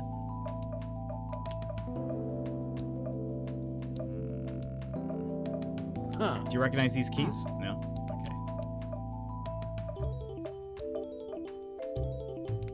What can you tell me about the origins of the camp? How did it come to be? Why are you asking me that? I don't know much about it. I just know my uncle was in the center of it all. You should ask him. Okay. Time to mind surf. Yes.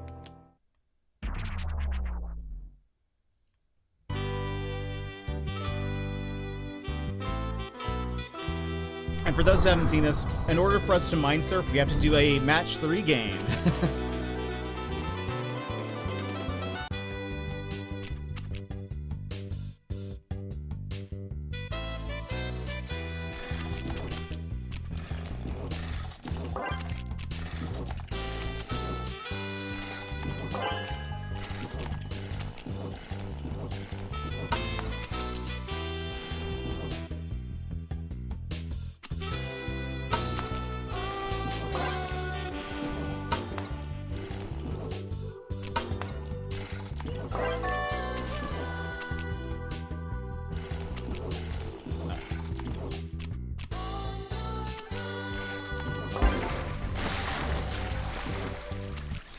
Whee! I get so focused on it that I don't even realize that we're like about to win. Okay. And so for those who haven't seen this, because we have successfully mind surfed, we now get to open 3 doors within the mind of currently Ruben. The truth door will show us something that did happen, and that is the truth. A lie door will show us something typically that is the opposite of reality. And then uncertainty kind of depends. And I think my interpretation seems to be it's like how that person maybe feels or like what their perspective of something is, but it could be wrong. Like it could be it could be a lie. It just tells us maybe a little bit more about them in kind of a roundabout way. So let's see the truth. Oh.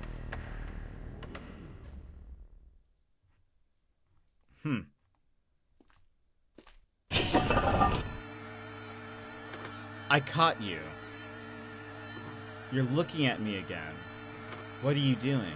Who do you think you are? Why are you looking at me like that? This is embarrassing. What?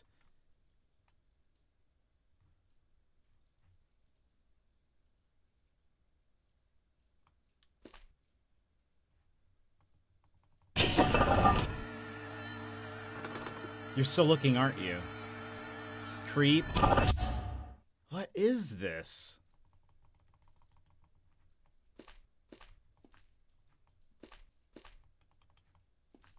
What does this mean? It doesn't look like Rebecca. I mean, maybe it is. Rebecca's supposed to have like a little mark in between her eyes.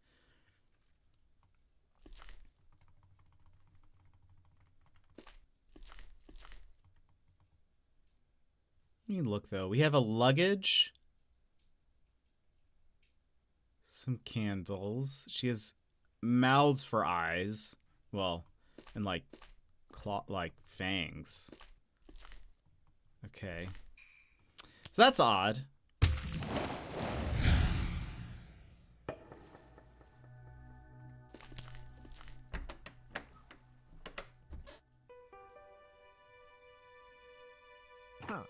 Hey, Alex. Oh. Wait, Alex.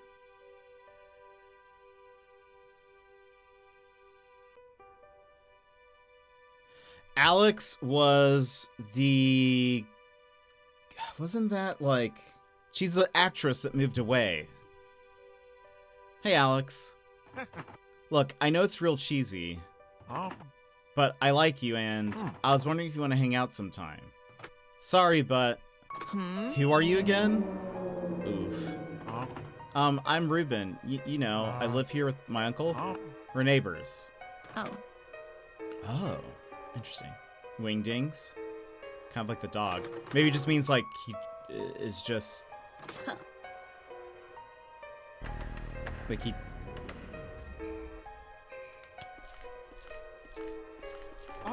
This didn't happen. I didn't do this. Is this a memory? A memory? I hope not. But it could be, couldn't it? I don't think this is a memory. This is just fear. Oh. Oh, interesting. Okay.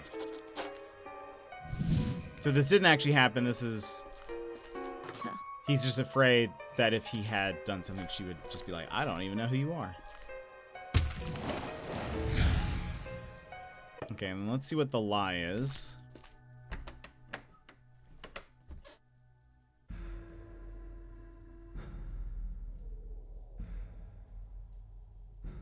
That's Rebecca.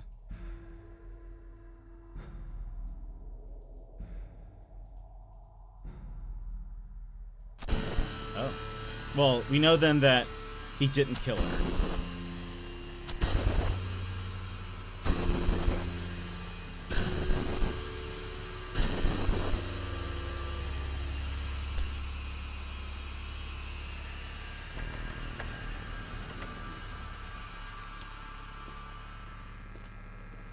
Sluggy, welcome in. How are you? What did you do? I killed her. This place is completely empty. I think he doesn't even know what the crime scene looks like. What a time to join in. Yeah, so Ruben didn't do it then. We know. Because this is the lie door. So... I think we're actually pretty much... we're almost done with the game. But since you weren't here last time, I don't think. But somebody else is murdered. Sean, who we never actually got to interview, was murdered. So, second murder in the, ooh, max, completely maxed out.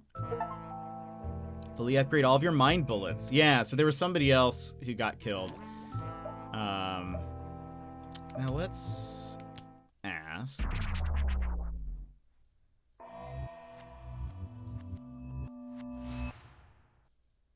There's somebody who seems odd to me. I'm not positive though. Where is this? Your crush on Alex. I know you have a massive crush on Alex. No, I don't. Come on, Ruben. Let's just talk about it. This is ridiculous. She told us she was meeting with someone in Timevale. Do you know who it is? Who that is? If I knew, I wouldn't tell you. These questions are extremely disrespectful. I'm willing to talk with you about the murders and only about the murders. Okay.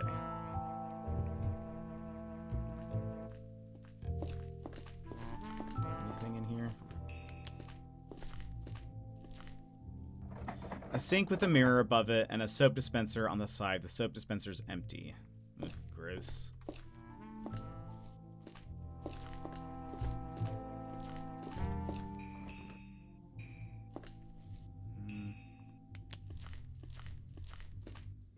Time to squeal out the information, buddy. A big portable heater. I thought it was a computer, actually. Okay, I guess we're done here.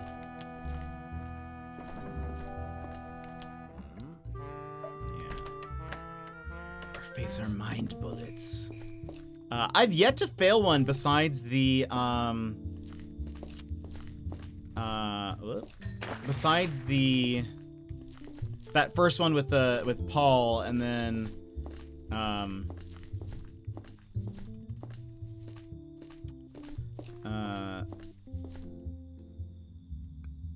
oh, what's this?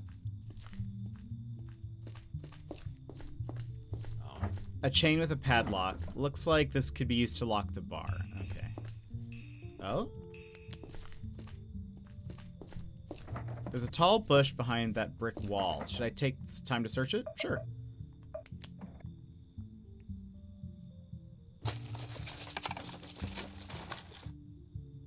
Ha! Incredible. I found a small device in there. There's a display and a few buttons on the front, and an orange paw icon on the back. I'm pretty sure this is some kind of GPS tracker, but it won't turn on. The display is cracked, and the whole thing is wet. Safe to say it doesn't work anymore, but we should definitely take it. Huh.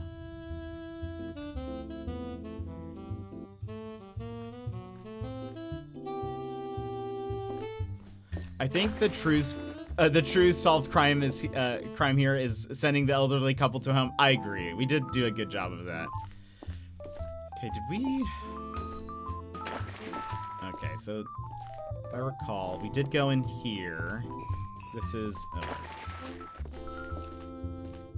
Also, we found out that somebody. That's Benji's house. Yes, we've already talked to Benji. We found out that there's actually one person we haven't talked to. We found out that somebody started the fire, or like we found out the fire that hurt Paul. Who was it?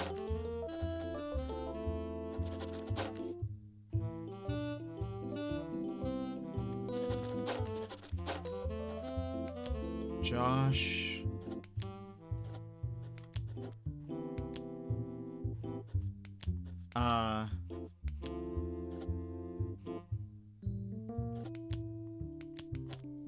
Paul, Robin. Wasn't Benji, was it?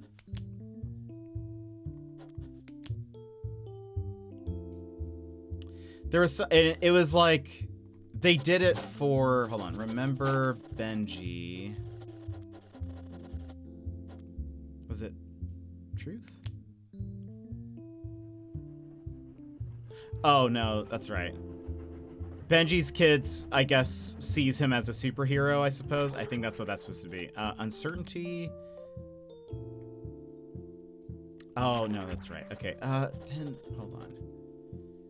Who was it? Zach? Alex, Benji, not Paul, Ruben, Elliot? Was it Elliot?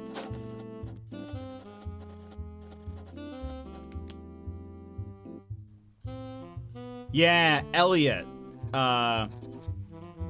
started the fire. Because he was kind of like dared to do something like spontaneous, kind of, and then it ended up accidentally burning the whole forest down. But I think he's the only one who knows that. Yeah, so you can kind of review them in the notebook. Let me go in here. We've actually not been into the hostel yet.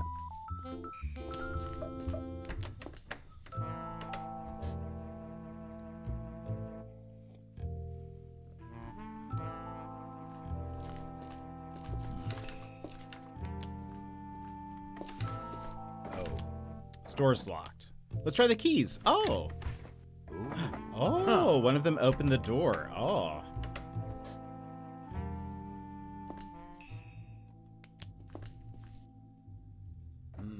So this laptop requires a password.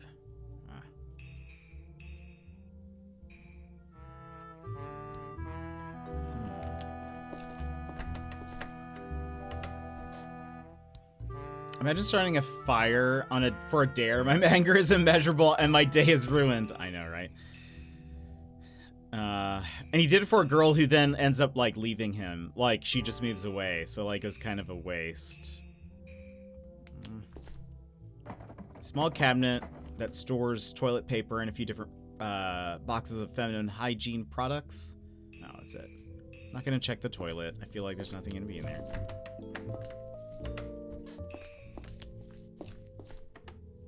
None of these lockers are locked. One has a sweater and a pack of cigarettes. Another has a man's vest and a pair of work gloves. All the others are empty.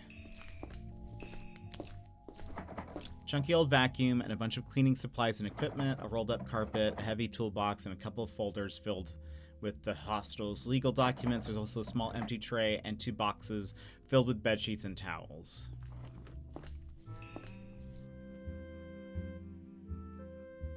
What is that on the next to the plant? A potted creeping inch plant on a stand. There's a scarf lying next to it, and something is peeking out from under the scarf. Huh. Hey, Linda, look what I found. There's a camcorder, and I think it's recording. Let me see. Huh. It seems this was set to record, but reached its limit. There's 10 hours of footage on here. It's all just this room. No one's coming in. Absolutely nothing happens. The only movement in this takes place right at the start when a blonde strand of hair leaves the frame. Probably from the person who set this up. I was hoping to see some spicy stuff on here, but let's keep this anyway. Interesting. Okay. Oh. An empty cardboard box, a small cable drum, a computer monitor, and a keyboard. That's interesting. 10 hours. And there was nothing. Maybe, I don't know. Maybe they're trying to get into the, like, see the password? The computer password, maybe?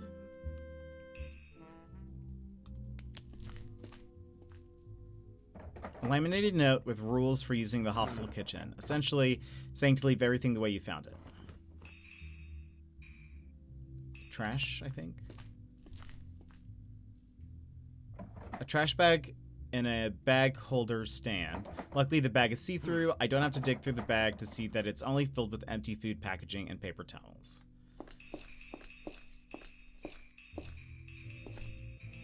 Okay. Oh, there's another trash can.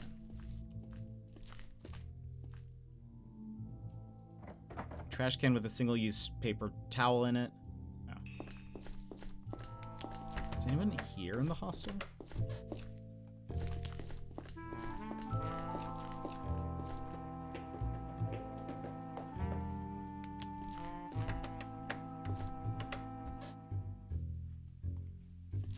Oh, is this our last person that we haven't talked to? Hello.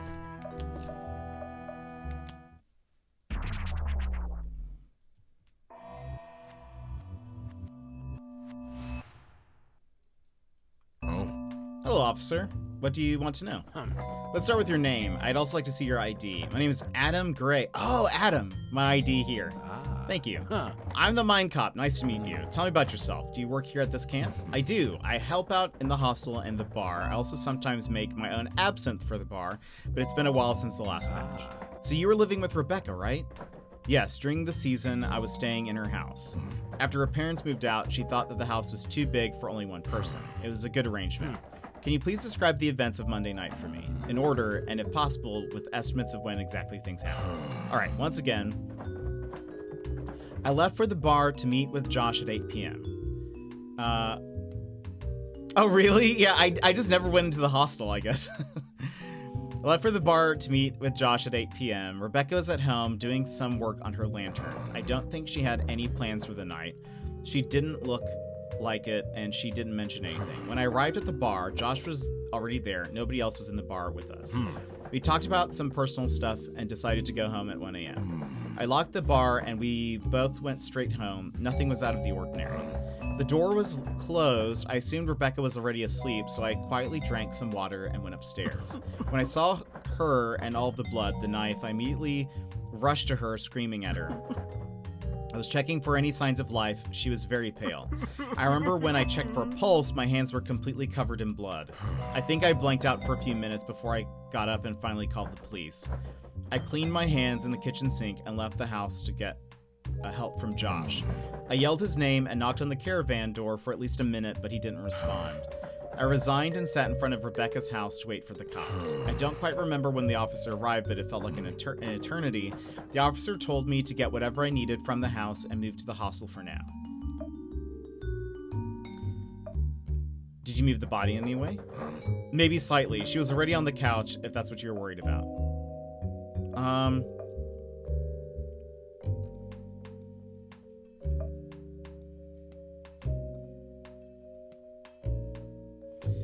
You said Josh didn't respond to your knocking. Do you know why? Josh told me he didn't hear me because of his earplugs. It's hard to wake a drunk man with earplugs.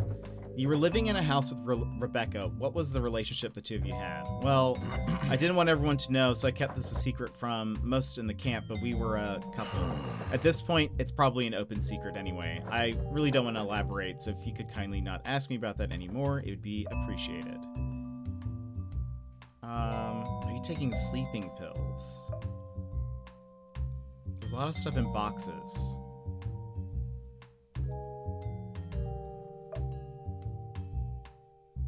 Oh, we think she could have potentially been drugged or something. With sleeping pills. Huh. Are you by chance taking sleeping pills? Oh, you saw them, yes. Care to tell me why you take them? I don't really know. It's a struggle every night without them. I'd lie down in bed and try to work out how to fall asleep like it's a puzzle I can't solve. It usually takes me hours. Then when I wake up the next day, I can't remember how I eventually solved the puzzle, so to speak. At least that's what it feels like to me. Anyway, these pills make it easy.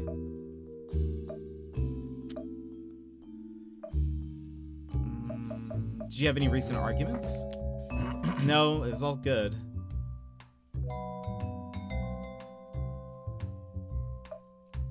Were there any abnormalities in Rebecca's behavior? No, not really. There was one thing that was on my mind. She started having these meetings with Sean.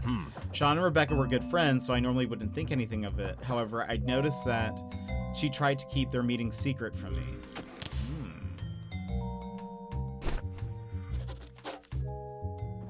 She even lied to me about where she was going when she met with him. Let's talk about Sean's murder. What did you do Thursday night? Nothing. I was at the hostel the entire night. I did have a visitor, though. And who would that be? Sean. He accused me of Rebecca's murder. He threatened me. He wanted me to confess, and as a farewell gift, he punched me in the face. Honestly, I'm glad I never have to see that guy again. Looks bad. I know. I didn't kill him, though. I couldn't give him what he wanted, so he left. What did you say to him? Only that I didn't touch her. I honestly thought he might kill me. I've never seen someone so intimidating in my whole life. When did this happen? Sometime around midnight. What happened after he left? Nothing. I went to bed. Woke up the next day and joined the commotions. You didn't hear anything? I didn't hear anything. No. Before we do that, let's mind surf him. Yes. So we're running out of time.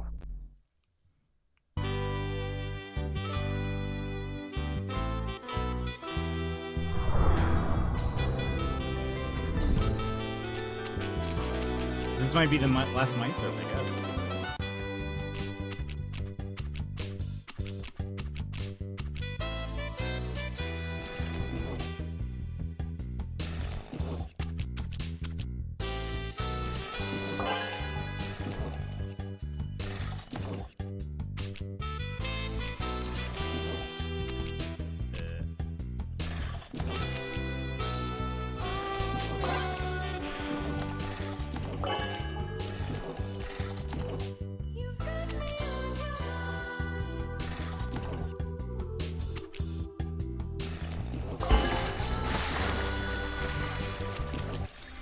Dang, that was easy. But that means at least we've mind surfed everyone. There was a dog? We did mind surf the dog, didn't we? Yeah. Wait, what's the name of the boyfriend guy that was mistreating the girlfriend? She didn't want to admit it even. Sean. Sean was the one who was murdered. Yeah, he was the guy who got killed. Aw.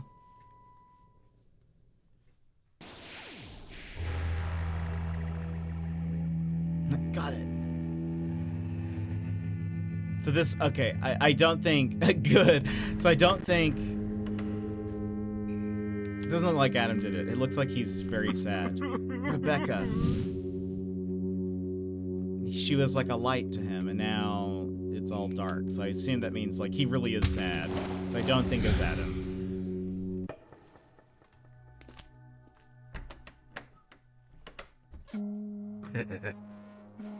Hey, Nancy. My name is I heard you're getting close to Becca. Don't worry, man. I'm happy for you, too. You're seriously a great addition to this dull camp. Thanks, Sean. So this didn't happen, maybe, or something about it is... I like this guy. What a relief.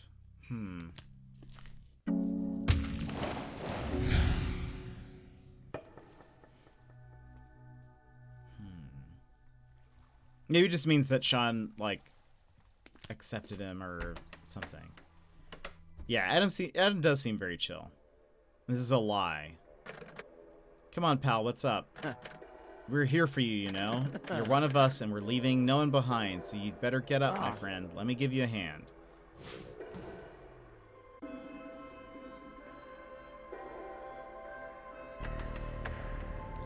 So maybe this is showing that, like, nobody has, like, helped him. Maybe. Or, like...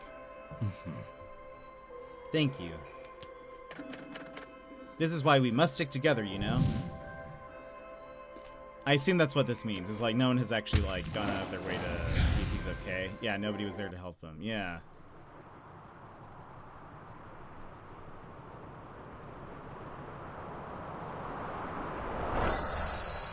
Poor Adam. Yeah.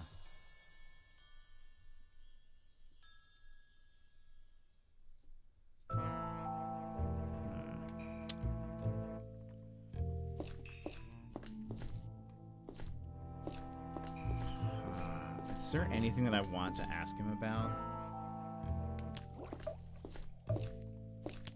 Let's do it. Okay, we showered and pretty, we're showered and pretty, and Ralph done his business. What did he miss? So,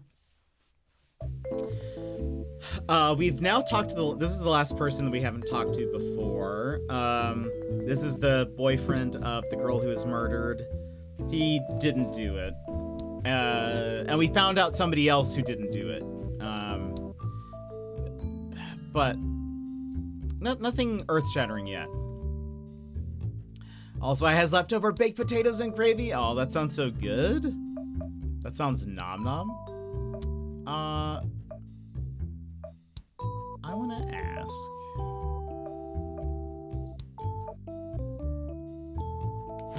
Did you talk to Ruben after Sean's murder? Apparently he was locked in at the bar Wednesday night. I didn't, but Josh told me about it. We always joked about this happening someday.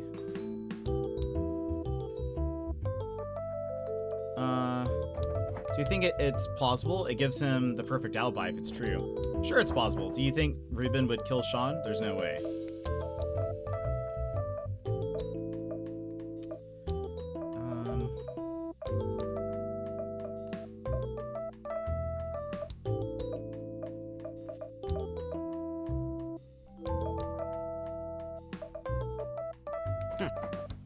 Told that on the night of Ruben's murder, Ruben and Gabe did not leave their house. They claimed they spent the whole evening playing backgammon against each other, arguing over different types of craft beer.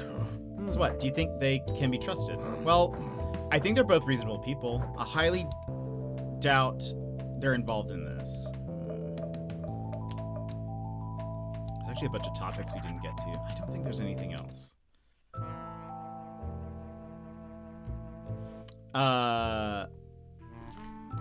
Gravy has been made from the glazed ham stuff. It's so delicious. That sounds wonderful. Should have been in Australia for Christmas. I would have dragged him to my brother's place for food. That would have been so good. Oh wait. What's this way?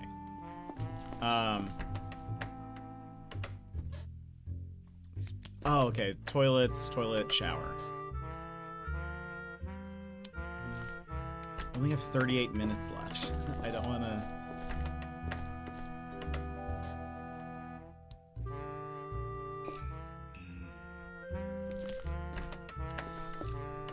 I wish I could have been there for Christmas.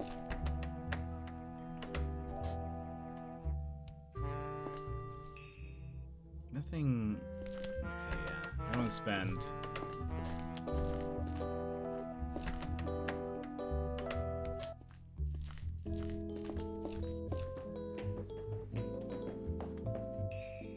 There's a laptop here.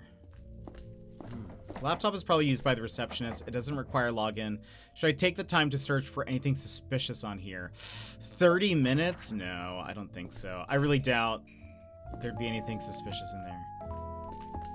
My family unfortunately has no taste buds. I nearly cried when my nephew served mince and mayo for dinner last night. Oh no, but my sister's wife is, or my brother's wife is on point with her cooking. Ah, gotcha. Yeah, that's no fun. if when someone is bringing food and it's not good, it's like, I still have to eat this, I guess.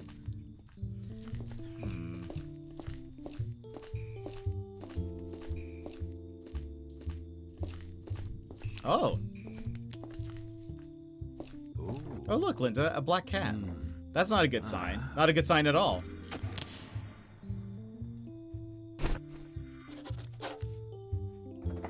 I could try mind surfing the cat. It might break out of it, but it's worth a try. Oh. Should have known. Cats have amazing reflexes, and I'm too far away. Maybe I could distract it with some food, if it ever shows up again. We don't have food, do we? Lantern.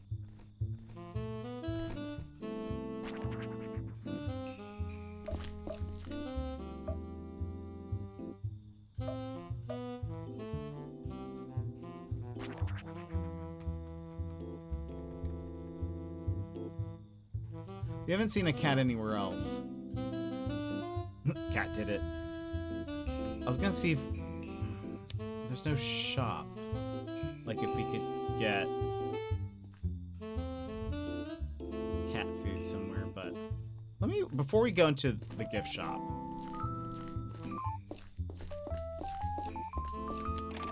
I have news.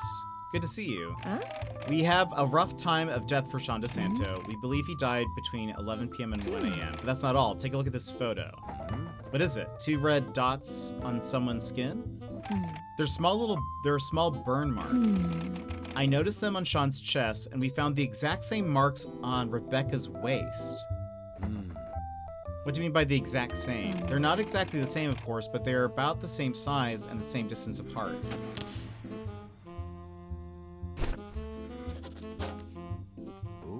Interesting. I have some news on the tiny glass shard you gave me. Well, first off, it's not glass, it's actually plastic. The guys in the lab figured out that it's a shard from a plastic lens. These days, most eyeglasses typically use plastic lenses. Ah. Interesting. Is there anything else you want me to analyze?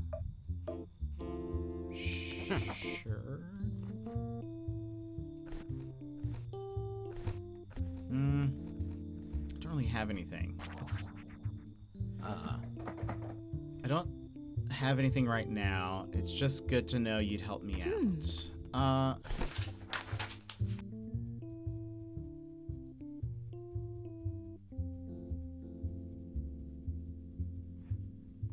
I wonder if we're gonna have a chance to, like, if I'll be able to get a warrant tomorrow. Whose house is this? Olivia and Sean.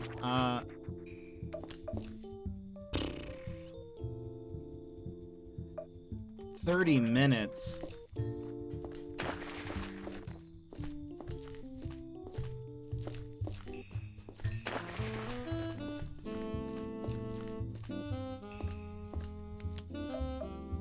don't know if I'm gonna get a chance to ask her anything.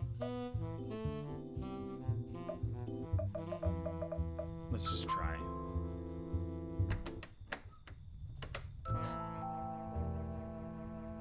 Oh. Can I help? Sorry to disturb you again. It's all right. Before we talk to her, I know they have a dog.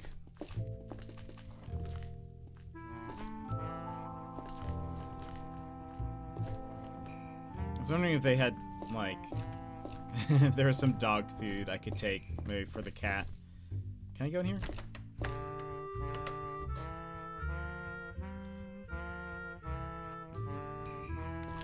Don't see anything. Well, at least let me, oh, it probably won't let me ask a question. I did surf the dog. I'm not gonna be able to ask anything, am I? Or can I?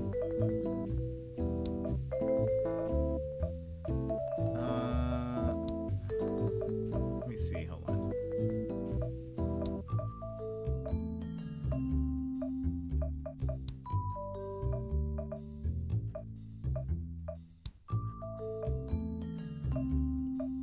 And Calix, welcome in. What are we playing? This is called Mindcop. We are at the, like, towards the very, very end of the game. So if you don't want spoilers, I totally understand. But yes, we are Mindcop. We are trying to solve a murder or two.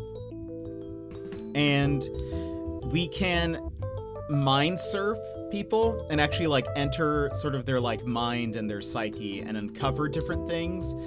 In order to mind surf, you have to play a match 3 game, which is kind of funny. Yeah, so it's kind of mystery, but we're definitely towards the end of the game. I've really enjoyed it. It's very fun. Definitely a very unique detective game. I've been told that on the night of Rebecca's murder, Ruben and Gabe didn't leave their house. They claimed they spent the whole evening playing backgammon and arguing over different types of craft beer. Look, I don't know what was going on that night. I told you I was at home and went to bed early. You met with Ruben during the day. Didn't he mention anything about his plans for the evening? I don't think so. No idea why you're asking all of this, but let me say that I'm absolutely certain Ruben has nothing to do with Rebecca's murder. I believe that's true. I'm curious about Gabe. Ruben is really is a really sweet and gentle guy. I'm sorry, but there's no way. What about Gabe? Gabe? I don't know. I can't imagine Gabe could kill someone. And we're out of time. Hey, MC, it's time to wrap things up for today. Huh. Good point. It's late. Let's continue tomorrow. Such Hollow Knight vibes? Why is that? 1 hour later.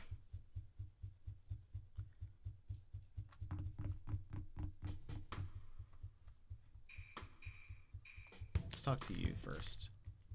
Huh. Recap time. Recap time. Thoughts on Elliot? Oh. I don't know. He wasn't even at the camp, right? You think we're wasting our time with him? I guess so. I think you're clearly wrong about this. Clearly? Come on, how so? What color is his voice? Light blue. Ooh. Well, there you have it. Blue is the color of success, and success is what we're after. What are your thoughts on Ruben? I thought he was kind of cute. I always think it's cute when people feel the need to tell you they don't believe in your mind surf abilities. You think he's cute? Really? Yeah, cute in a funny way. Is that code for saying he's cringe? No. What color is his voice? It's purple, almost blue. Interesting. How do you feel about Adam? He's in a relationship with Rebecca and he found her body. He should be our prime suspect. He didn't have to tell us that he was in a relationship with Rebecca, and yet he did. He said it himself, it's an open secret. He knew it would look bad if he didn't tell us. What color is his voice? Dark red. Oh my, that's not good. But he didn't do it. Is there anything you need done? How is this search the hard drive not done yet? Oh wait, am I supposed to choose that? Oh, that's why.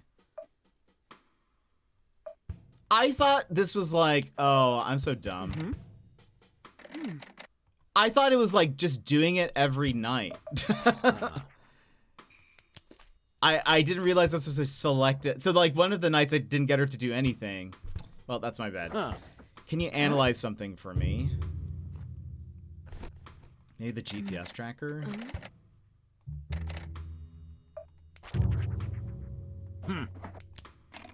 Okay.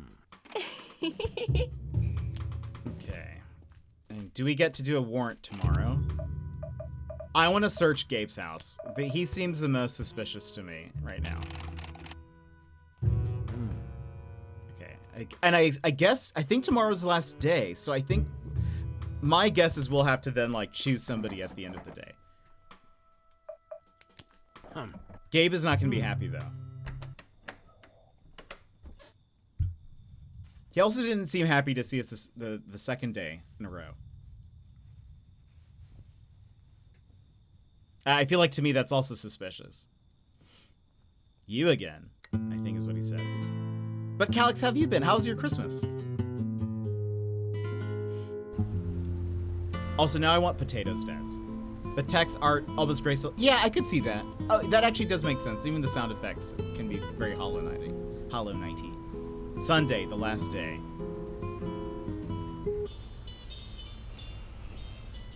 In the game of society, a cheater is called a criminal. And as long as life is something you can win or lose, there will always be crime. Big words, as always.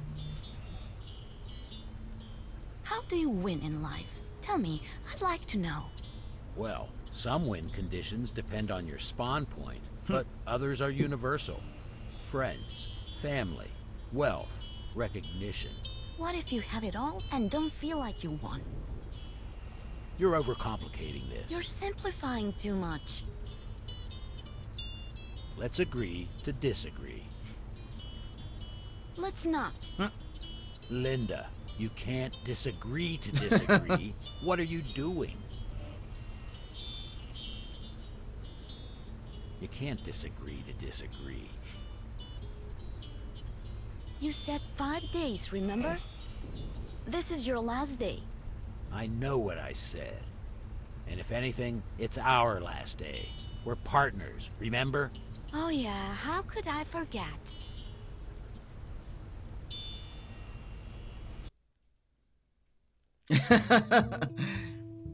I'll be honest, I'm a little sus about the girl whose boyfriend bit the bullet.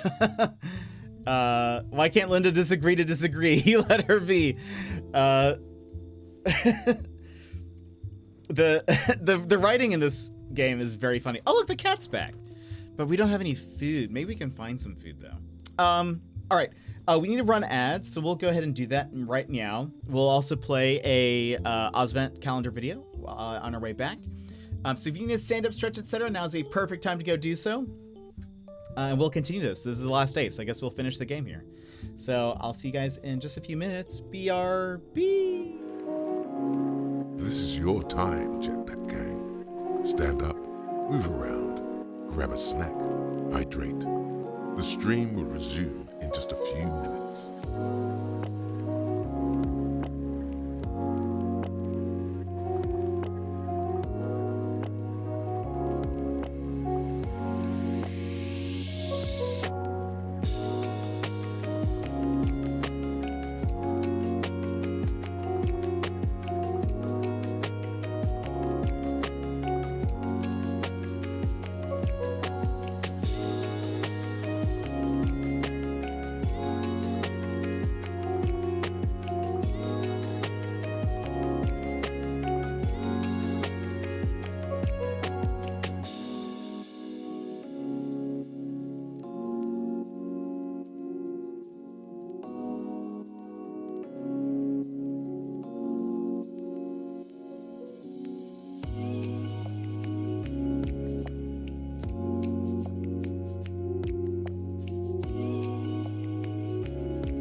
Ho, ho, ho, and good day, mates. I'm JetpackPaul, your host for this festive trip through the land down under.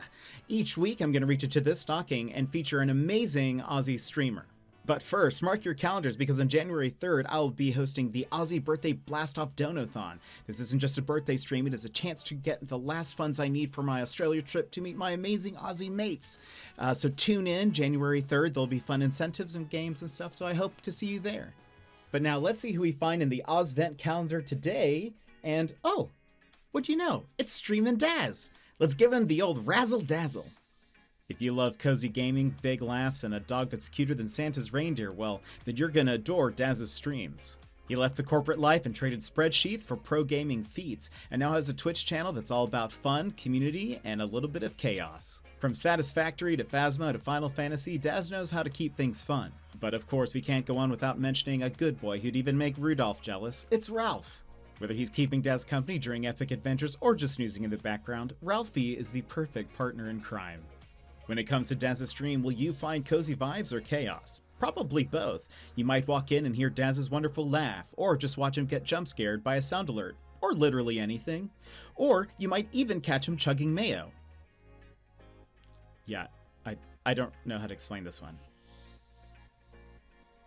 So if you want cozy vibes, an adorable pup, and plenty of laughs, make sure you check out Streamin' Daz. Drop a follow and join one of the most wonderful communities on Twitch. You'll feel right at home. And don't forget, you can help me make my dream trip to Australia reality by joining the Aussie Birthday Blast-Off Donathon on January 3rd. I need your help to make it happen and help me hug my mates, so I hope to see you there, and I can't wait to share the journey with all of you. Merry Christmas, ya legends, and I will see you in the next one. And welcome back, everybody. That jawline don't lie. Des does have a wonderful jawline. But make sure you guys go drop him a follow if you haven't. Link in the chat right now. All right, so we're on our last day. What are you doing here? What? You told us to come. Oh yeah, I almost forgot about that. I may need help tracking people down. Fine, but I'm not following you around. You can find me here if you need me. Today's your last chance to make an arrest if you don't already have someone in the jail cell. You can ask Amelia for help if you have trouble getting to the person you want to arrest. Sending her to make an arrest for you will end the day just like a normal arrest would. MC, do you have a moment? Sure, what is it? I think I'm done with the hard drive from Rebecca's computer. So you can confirm that it's Rebecca's computer? Yes, she used it almost exclusively to run an online shop to sell handmade lanterns. Quite a lot of effort went into the presentation of that online shop, and she's getting a lot of requests. Is that all? There's more. These lanterns are nothing special, just a glass decorated with leaves and a tea light. But a single lantern costs $200 and people are buying them. She sells about 10 lanterns every month and ships them all over the country. Even strangers, she has regulars. I don't think the design ever changes, but some people can't get enough of her lanterns. It's a drug thing. That's why it costs so much. That's why she has regulars, and there must be something. Either it's being used to hide drugs or something, but it has to connect her to the thing in the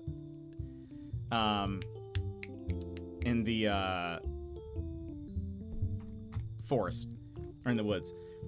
I don't think the design ever changes, but some people can't get enough of her lanterns.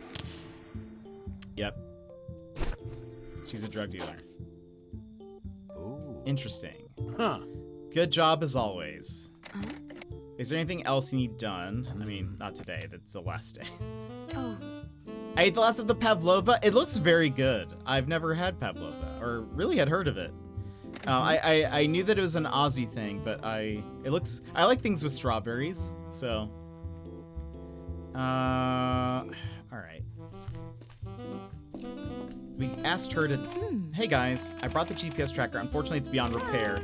I can tell you that this is a GPS tracker for dogs. It comes with a collar that can be paired with this tracker. It works just like any regular GPS device. There's a transmitter on the collar that can be located with this tracker. Thank you for your help, Mary. I'll bring this case to an end today. Oh, really? Well, I hope you know what you're doing. As do I. Before we go to Gabe's house, hold on. We have some time. Let me go over here. We have yet to go into the gift shop. I feel like we at least need to enter in once.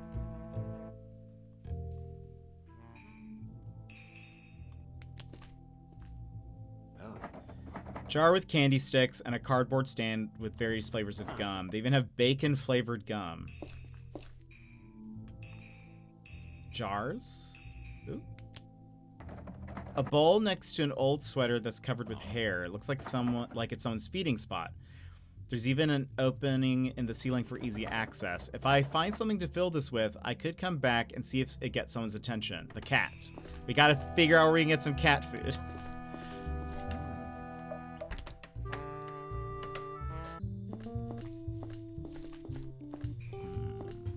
Bacon gum? Yeah.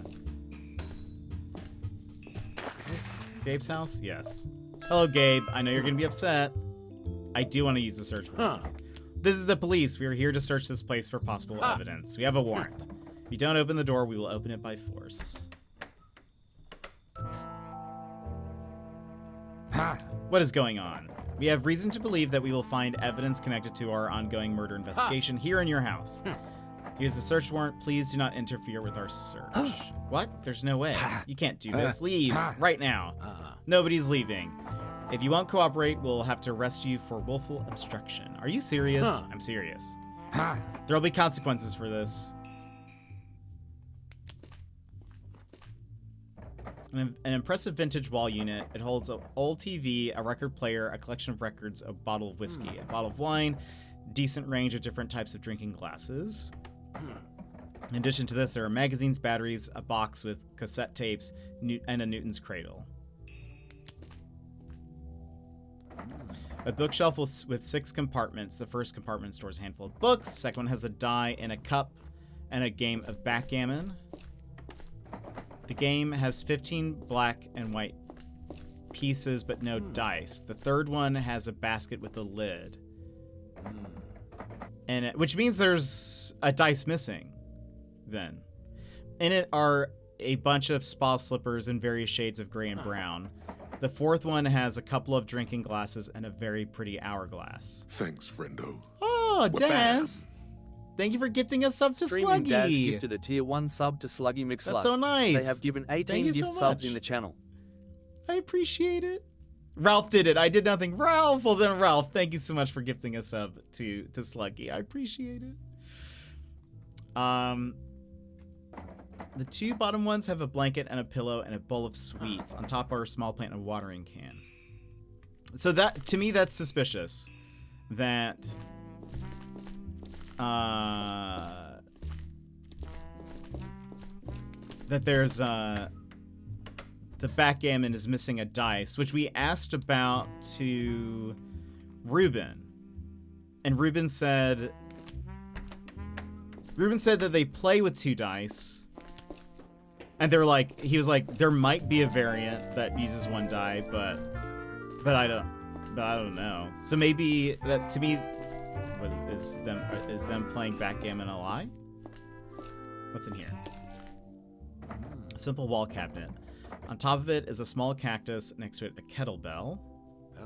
In it are first aid supplies, spare bulbs, a small tray with cables and adapters, and a couple of natural history books.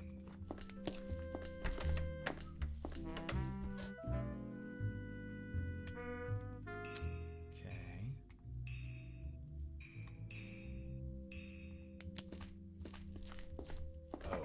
Tiny desk with a tidy desk with a desk lamp and a file holder. The file holder has a bunch of recent pay stubs addressed to Elliot Cade. Okay.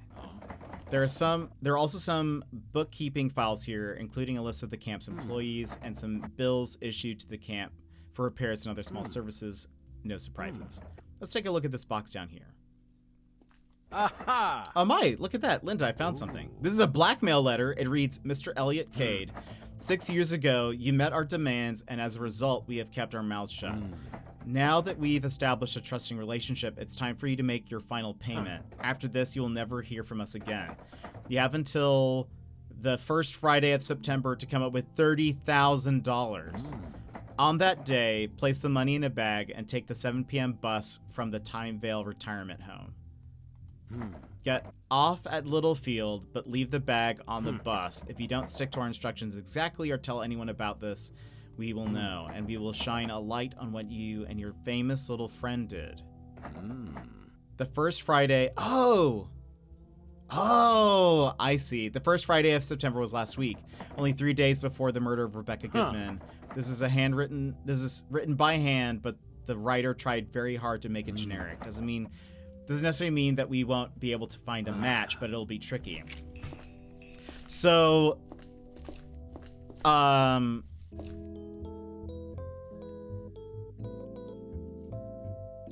Rebecca and Sean were doing something sketchy. They were selling drugs and stuff. Elliot caused the fire that, like, destroyed a bunch of stuff that even hurt Rebecca's dad. Rebecca's dad got injured and was placed in a wheelchair and also somehow lost the ability to speak. And so I think my guess is that it's Elliot and... I mean, sorry, not Elliot. It's Rebecca and Sean were the ones who were blackmailing Elliot. And they must have figured out that Elliot started the fire. And so that's what they're trying to blackmail him on, is that he was the one who caused the fire several years ago. Because it was... In Elliot's memories, it was him and the actress who were in the woods together playing with fire and whatever. In Rebecca's room, we found the note that said something about $10,000. And at first, I thought that she was being blackmailed. But she was probably writing the blackmail message. And I guess maybe, like, the 10,000, maybe that was like, maybe the reason why it was in her trash can was because they then upped it to 30,000 or something. That's maybe my guess. What's in here? Let's take a look. There's some men's clothes in here. So this is Elliot's room then. Cord necklaces, bags, and a backpack. Also found a framed photo of a young girl. She looks like she's in her late teens or early 20s. She's a cute face, a nose piercing, and very shiny hair. I believe this is Gracie. I recognize her from surfing Elliot's Sea of Thoughts. What is this? Let's keep looking over here. Looks like he has an ant farm. An ant farm with 2 big chambers. There are various tubes filled with sand or cotton on the table. There's also a syringe filled with a yellow liquid. Smells like honey. Let's check out the plastic container down here. It's filled with dirt and mealworms. Trash can in the corner there. Let's take a look. This trash can reeks. There's a bunch of used tissues and moldy cotton balls in here. Small coffee table that's being used as a nightstand. On it is an alarm clock, a box of tissues, glass cup, a bottle of lemongrass oil, a bottle of sandalwood oil, and a small wooden bowl. Let's see what this is. Oh, it's like a medicine ball, maybe? A pink gymnastic ball and a small paper bag. In the bag is a set of resistance bands still in the packaging. Okay. Let's go upstairs.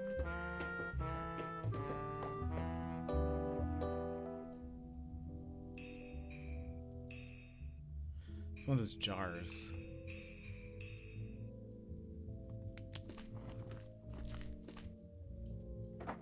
Plenty of stuff back there. I can see a bicycle pump, and a lawnmower, an office chair, a fridge, broom, spade, old radio. It'll take me a while to get through all that junk. Sure. You know what? We have time. All right. This is where we got the search warrant. We might as well search this thoroughly. I found some sort of big net, bunch of wooden boards, a small chest with a collection of old newspapers and a lot of spider webs. These newspapers had all had articles about this camp, but there was nothing interesting in any of them. Tall chest of drawers with a blanket and a pillow on top and some cardboard boxes next to it. Drawers are filled with clothes. There doesn't seem to be any order to it. You can find any type of clothing in any of the drawers. Let's take a look at these boxes.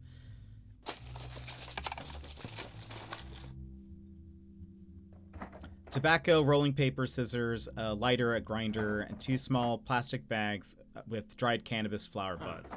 The other box contains incense sticks, a massage ball, a few pretty feathers, a wooden nose flute, and a screwdriver. Also, yeah, it looks like they have one of the jars here. It could that. Oh, they just have cannabis growing here anyway. There's some. What is this? Sleeping bag, inflatable bed, clothing rack, small dresser, flashlight, spray paint, a few pens, and an empty notebook. Remaining drawers are filled with books about capitalism, books about communism, and philosophy books. Oh, they have spiders? Terrarium with 3 big hairy spiders. They're not moving.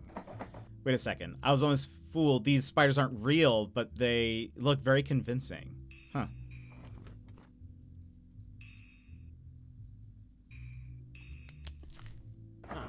Clothesline with some laundry hanging to dry, still life painting of some fruit, an electric guitar, and a combo amplifier. Where is Gabe's room?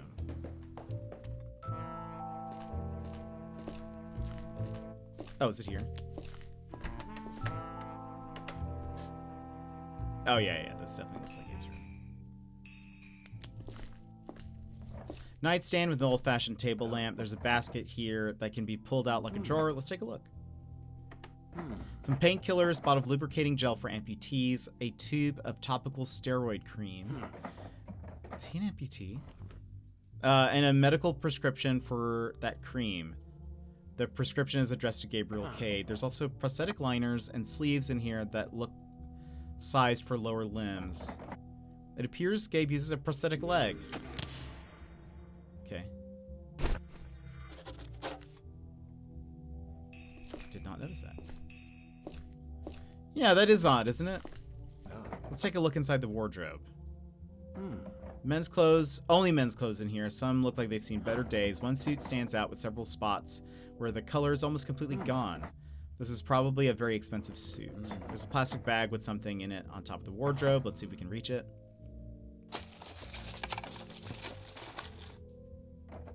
Ugh, there's so much dust up there. An empty box for a leg prosthesis in that bag. The delivery label says it was shipped to Gabriel Cade 9 years ago.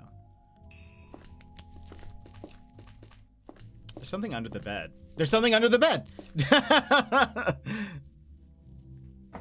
It's a drawstring gym bag filled with money. Oh man, Linda. There's so many notes in here. Let's see, this is 25 note, about $30,000 give or take. This is highly suspicious. I say we confiscate the whole bag. Okay. It is very suspicious. An old-fashioned dresser with binoculars and an empty glasses case on it. Let's see what's inside. Some drawers are filled with men's underwear and socks, others filled with documents. Among these are files from old cases that Gabe worked on in his lawyer days. Nothing spicy here. These files don't provide any info on anything. There are also some old floor plans here for most of the camp's buildings. The only thing that stands out to me is a note that says to leave some space under the stairs in the floor plans for what seems to be the house where Sean and Olivia live.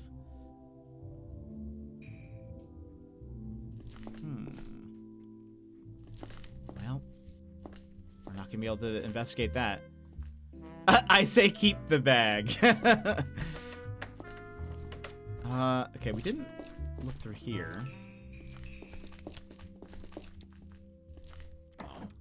Pretty trash can. A few bottle caps, sawdust, a worn sheet of sandpaper, a receipt, and a piece of thread. Let's take a look at that receipt.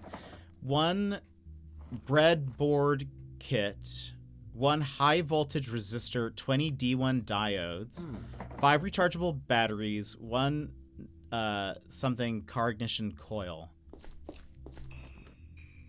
That's weird. A shelf stacked on another shelf. There are various boxes and drawers for nails, screws, nuts, and dowels here. The shelf also has a small power strip, a small plastic case, a screwdriver, some sort of spool, a clock, and a plastic pipe. In the plastic case is a small collection of wood carving tools. Shelf with a bunch of different size wooden boards, a large plastic box, paint, beer bottle, home improvement magazines. Plastic box of wood finishes and glue bottles. I kind of have a theory idea. What bag? Exactly.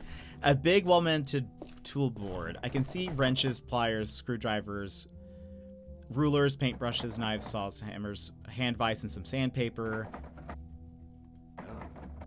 The thing is a drill press.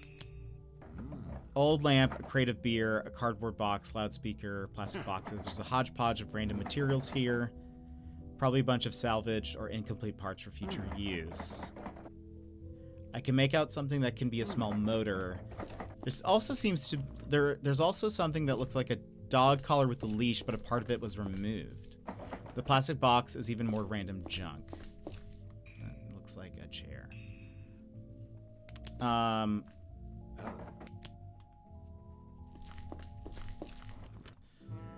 So that's where we just were. Let's go back downstairs. The little marks that they found on the bodies, the burn marks, could be like a taser, is what I'm wondering. Because they said they're found on both victims.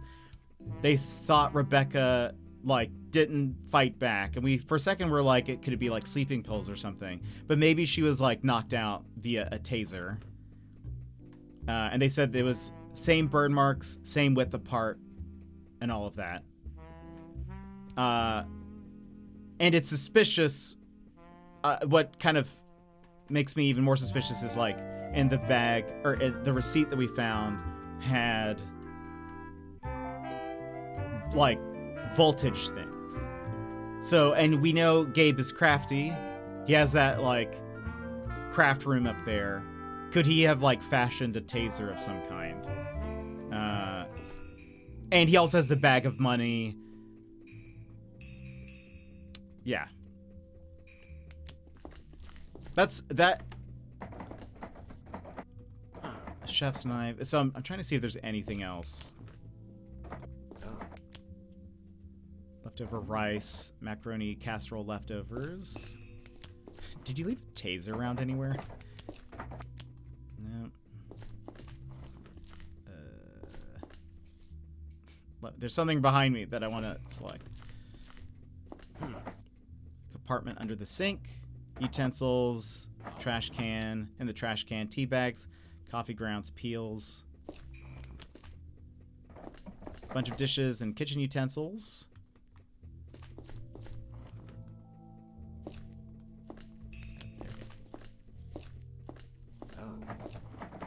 Okay, so we got some food. Freezer is ground meat, peas, cinnamon rolls. Drinking glass, fruit bowl, porcelain teapot with a warmer. Alright.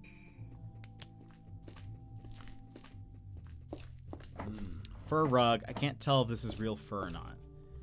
What was in here? Also, there's a dice missing from the backgammon set, which I feel like is odd. Oh, right. Let's just check these. Let's take a look at the drawers. Seems like all normal bath stuff. I'm not gonna check the toilet, even though it lets us. There's gonna be like, there's actually a major clue in one of the toilets. Beautiful vintage lamp on a coffee table.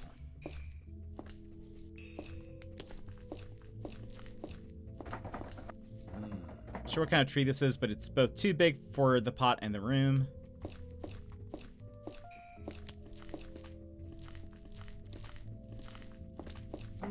Plain raincoat.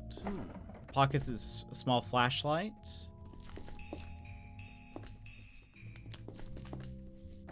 Small shelf unit that stores some sandals, snow boots, an umbrella, blanket, old felt hat. A pair of worn out leather shoes. Why is that person there looking suspect? This guy? This is the guy who I think it is. We have surfed their brain. Gabe. What was his memories? I can't believe... Okay, this is Paul, who's now in a wheelchair. So this is a memory from a while back. Oh, the person to the right, that's Elliot, who we know he didn't kill... Well, I don't think he killed Rebecca or Sean because he was out of town. He's the one who's being blackmailed and is the one who started the fire.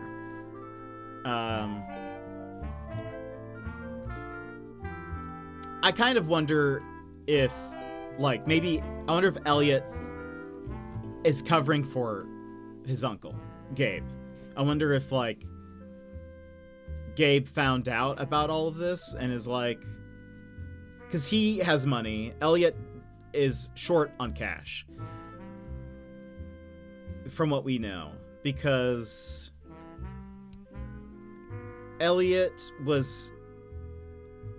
needed money, and so he sold the camp to Josh.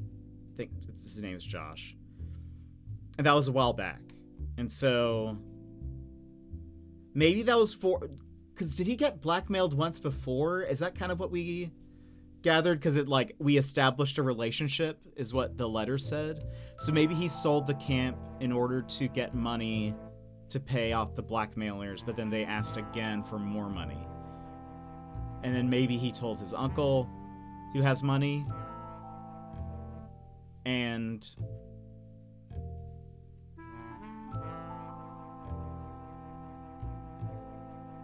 I don't know. So this is so I actually can't believe we actually did it. You did it. I told you just build. Oh right. So they're talking about like how the camp is a success. Gabe is also, we know, upset that his son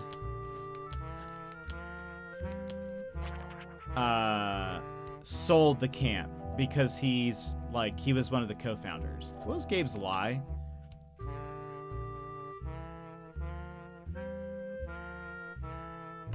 Oh, his wife died. The lie was that his wife, like, survived. Before we go, let me just double check if there's anything left. That was the bathroom. And Bear Kitty, welcome in. How are you? I don't want to look at... There were a couple things I didn't look at in the attic. This is one. A band flag, at least that's what I think this is. The logo of the band isn't really legible. Alright, not helpful. Possibly the smallest TV I've ever seen. It has 2 big speakers connected to it. The glass jar is similar to the lanterns we found in Rebecca's house. It's being used as an ashtray and it's overflowing. These are cannabis plants with a water spray bottle next to them. Under the table is a book on growing cannabis plants and a wooden box with fertilizers and pruning shears. Okay, is that it? Yeah, okay. Gabe, to me, is the most suspicious. If we don't, unless we find something else that's like just a smoking gun, I'm going to probably arrest Gabe. Ivy plant. Okay, good. We wasted time on that. Actually, that was kind of said earlier. Also, they have a lot of plants, but one of them they're like, this does not even fit the room. This comically perfect specimen is a candelabra tree. Technically, it's not even a cactus. Huh. And if I talk to you, he's not going to want to help me, is he?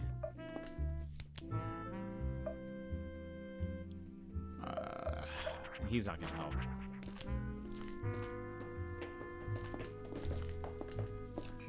Should I just arrest him now? I want to mind surf the cat, but I don't know. What happens if you're wrong? Do you have to start again? 48-hour stream? I don't know, actually. I know there are 2 endings, I think, and I think one of it's like if you get it right versus if you get it wrong. So I could arrest him now. I kind of want to see if there's like an animation for that versus like if I get the police officer to do it, you know?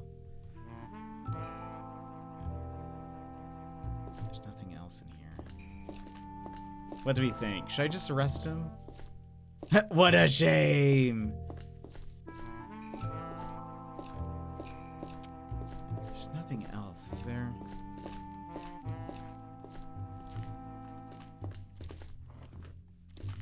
What should I do? He's the one I am the most suspicious of. Oh wait, is there more to this? Plain raincoat. Oh, right, yeah. I already did this. Oh, that's weird. Well, they just let me waste time again, I guess. Illustrated map of the camp and all the surrounding hiking trails. The overlook I've been to is also here. I wonder if I had like not found the overlook if I could have looked at the map.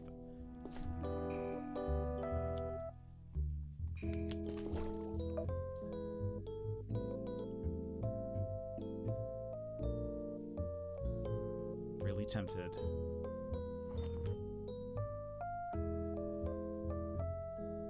I say let's go for it. I'm gonna arrest Gabe. I hope there's a cool animation where we get to arrest him. Because there's animations for mind surfing and questioning.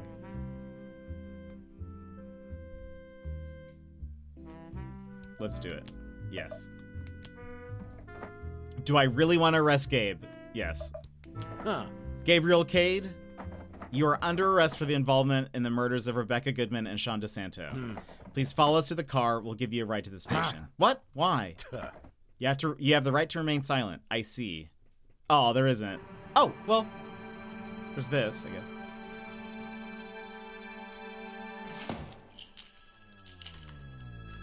Oh. 1 hour later at the police station. It was a frightening silhouette.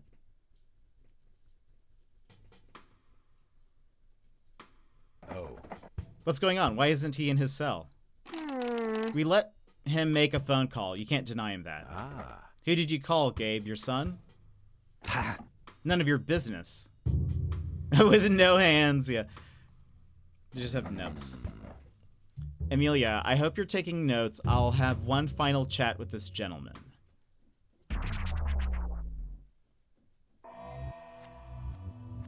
It's all red this time. Ah. I've concluded my work here, and I can now say with certainty that the person who killed Rebecca Goodman and Sean DeSanto is you. Nonsense. I told you I was at home with my nephew on the night Rebecca died. That isn't a very good alibi. Your nephew could be lying or misremembering things. I don't even have a motive. Why would I kill them? You did it for your son. Huh. You did it for your son. Your son is all you have left. You don't know what you're talking about. Oh. I absolutely know what I'm talking about. Elliot was blackmailed by Sean and Rebecca. Ah. I found a blackmail note in Rebecca's trash can addressed to Blondie. I believe that Blondie is Elliot. Huh. The letter I found in Elliot's room confirms that he was being blackmailed. But I think the payment was never actually made. I think you provided the money for your son. I think because they had the cash in the bag, so I would assume... I think you provided the money for your son. Of course, I'm talking about the money that's inside the gym bag. The reason I found this under your bed is simple. You already reclaimed it. Oh, this makes so much sense. I believe you used a GPS tracker and a small transmitter to find your money and learn the identities of the blackmailers. You decided to get your money back, and you also wanted to make sure they'd never blackmail Elliot again. You knew Elliot... I love that I kind of figured it out, but like I didn't get the whole story. You knew Elliot would be away from the camp for a couple of days. Maybe you even arranged it. You wanted to make sure your son wasn't around so that he had a watertight alibi just in case. Sean died because someone smashed his head against the rock. Do you really think I could take someone like Sean in a fight?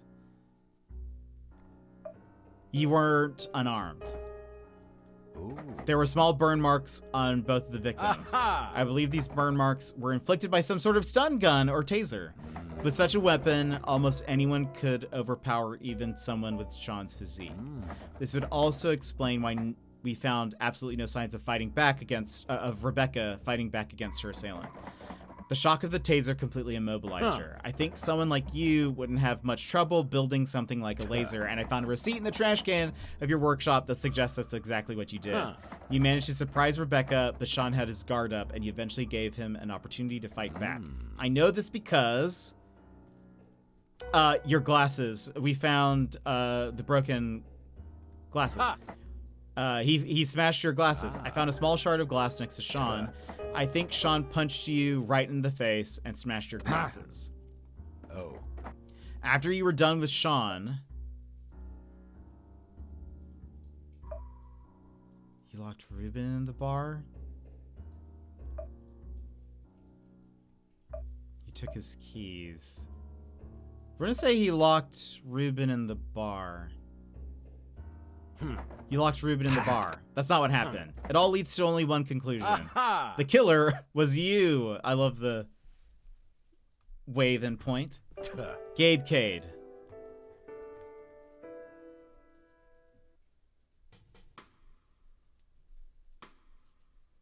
I'm impressed. I guess what they say about you is really true. How unfortunate to have someone like you on this case. I'll do everyone here a favor and end this humiliating charade. Yes, it was me! I killed Sean and Rebecca. They had it coming. Someone had to do something. I'm not proud of it, but what I did was justified. A clear confession. Kenneth, get this man back to his cell. 1 second. Now that I've confessed, I have nothing left to lose. And you know what people like that do? Oh, gosh! Oh no! Something incredibly reckless. Kenneth! Nobody move. What, you think I won't shoot this clown? I don't deserve to be in a cell for the rest of my life. Everything I do now is in self-defense? I don't think that's gonna hold up in court, Gabe. Please don't shoot!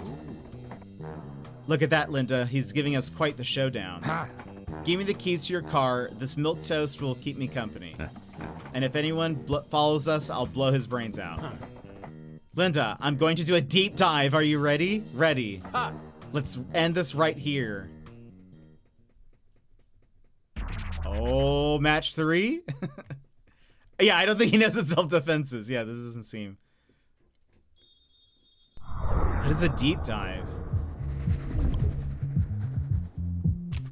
I like that it's a...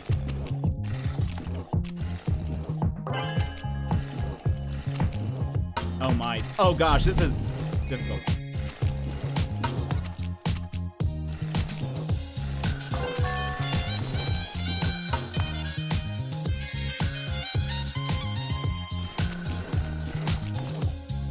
Oh gosh, I missed it.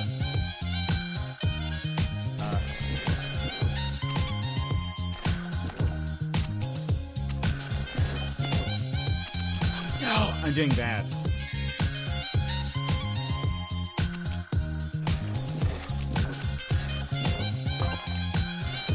We did get something though. That's at least good.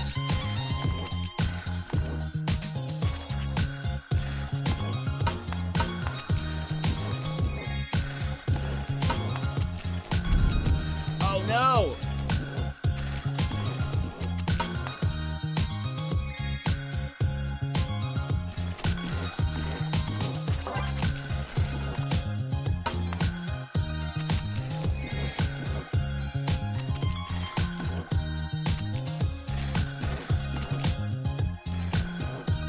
I'm in full focus right now.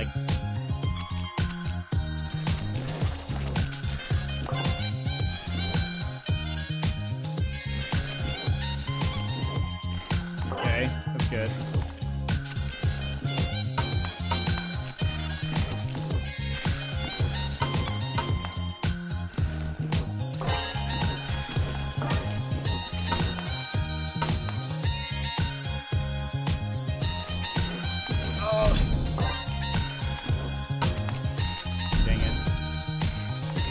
I think we're fine because of like how much time we have. Like at the top, I think. Oh gosh. Oh, I'm done.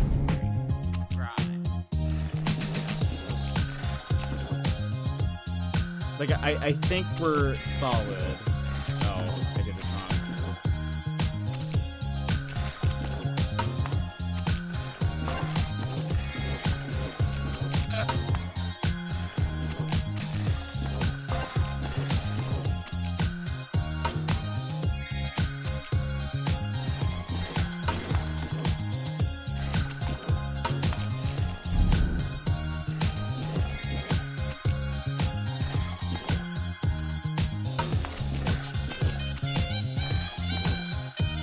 I think we're fine because we got so many.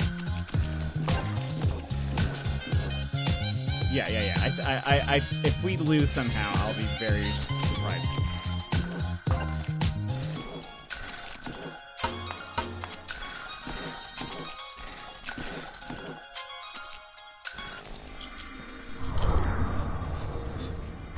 Get surfed. What's gonna happen? We're doing a deep dive. Oh, look at we have goggles. Oh.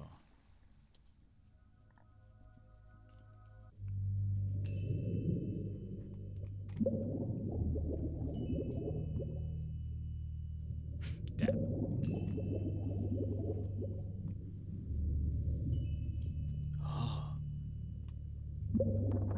I'm only coming to you because I have no other option. I don't understand what's going on.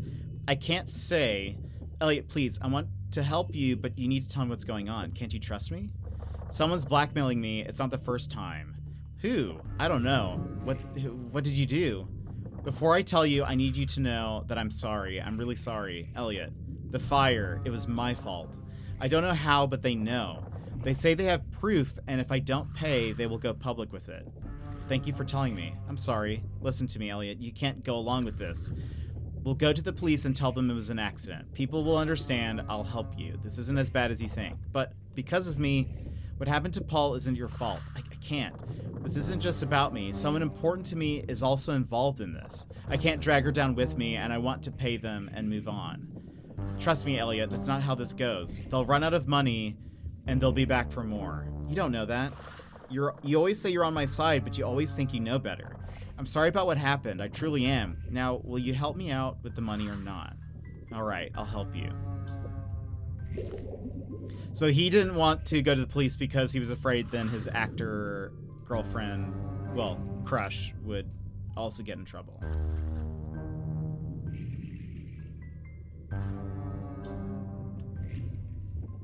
The bag, Rebecca. It's at Sean's house, isn't it? I don't know what you're talking about. Don't play dumb, girl. I know you two are behind the blackmail letter. I don't know anything about a blackmail letter, and I don't know anything about a bag. You seem upset. Maybe go home and calm down a little. We can discuss this tomorrow. Oh, don't worry. I'm not here for a discussion. Last chance, Rebecca. Where is the bag? All right. Calm down, Gabe. It's not here. You're right. Sean has it, but I don't know where. Under the stairs. Where it was in the, like, he has the building maps or whatever. That's all right. I'll find it. Look, Gabe, we can settle this. You can have the money back, and we all just keep quiet about this. You won't go to the police, and we won't tell anyone about, you know. How does that sound? You don't deserve a way out of this, and I don't trust you. As I said, I didn't come here for a discussion. Oof.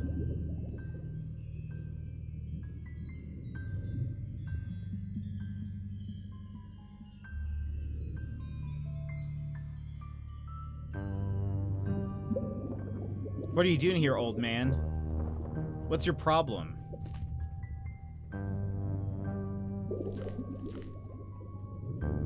So these are the moments right before he killed them.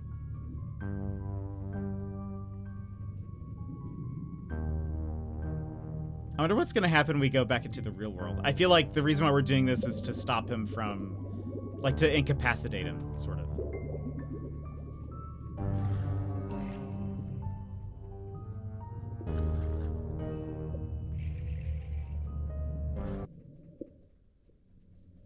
Oh, is this like a plug or something?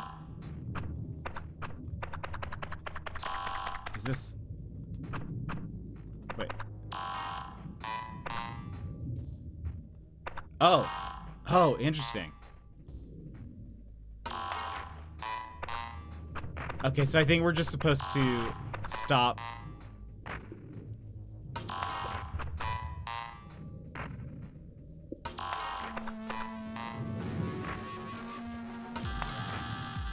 Oh, what has happened?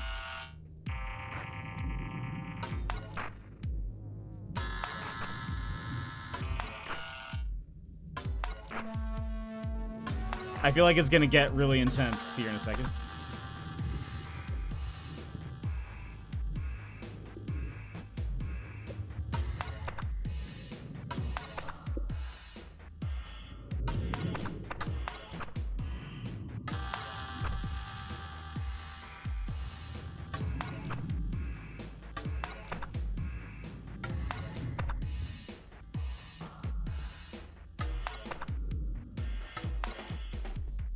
Come on, Mindcop.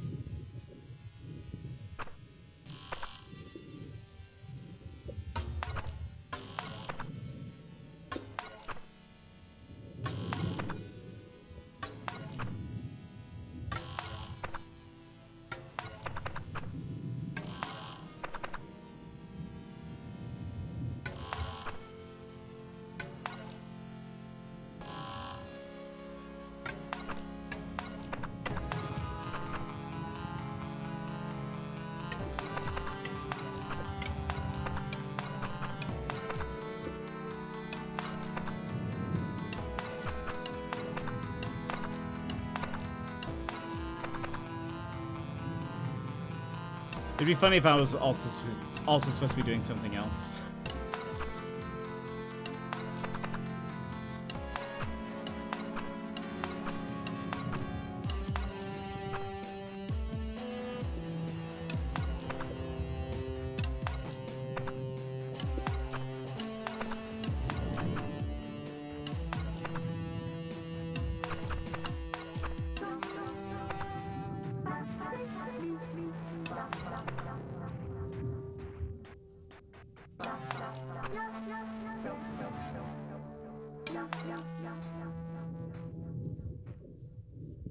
Oh, is this it? Oh! Oh! We've pulled the plug? Is he just gonna, like, pass out or something? Make no mistakes during the deep dive!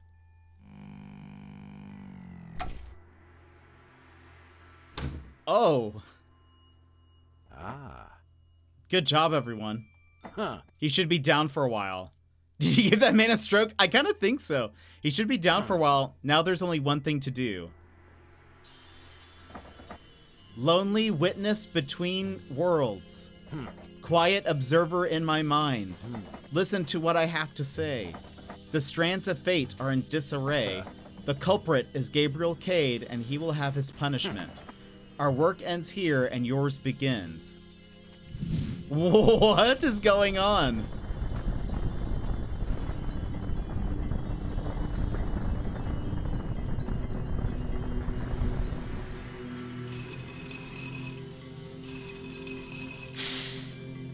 Oh, Rebecca? Rebecca Goodman's fate was interrupted. Should I let her return to life? Oh, whoa!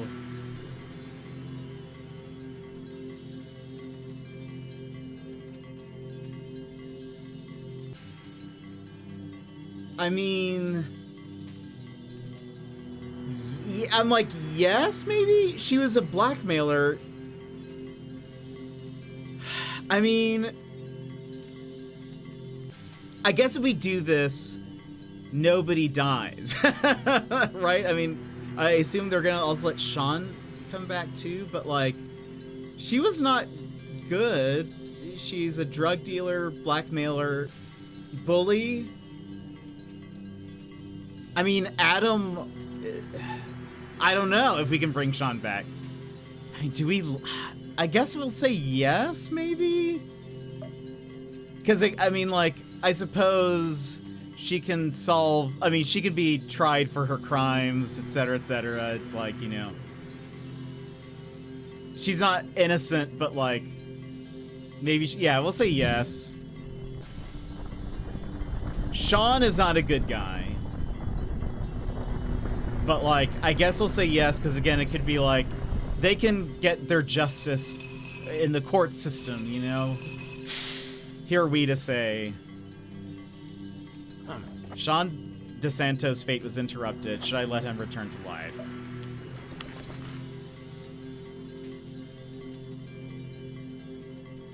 Huh? Where am I? What's going on?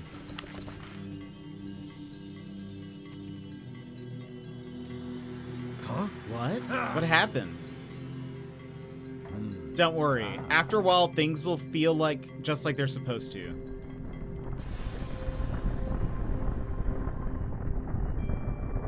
Interestingly, though, like, if we do this, does Gabe go to jail? Because then he didn't kill anybody, right? Everything is as it should be. Linda, I think it's time for us to leave. I'm starting to get bored. Catch the killer! I'm starting to get bored.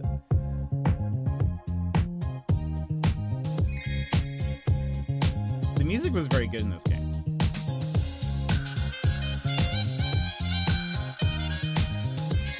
I wonder now, like, what happens if you say no, I guess. Very interesting. I really enjoyed this. I assume I could see this being a series of games, yes?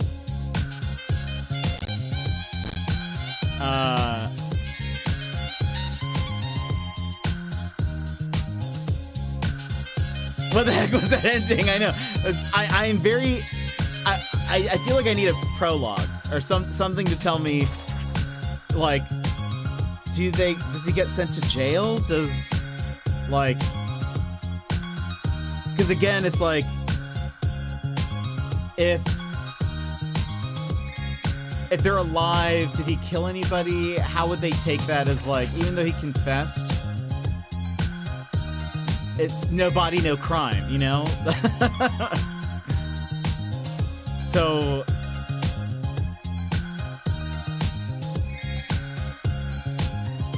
oh, my bitrate is dropping for some reason. Is it back?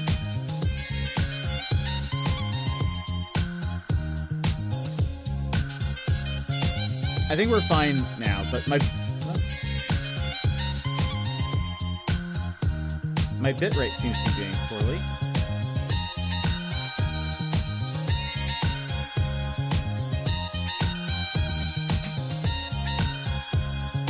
Are we fine?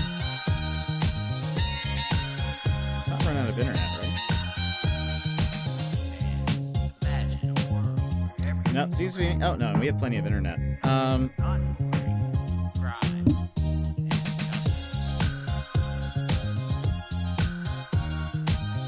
Was freezing a little during the minigame? Oh, no way. I didn't realize that.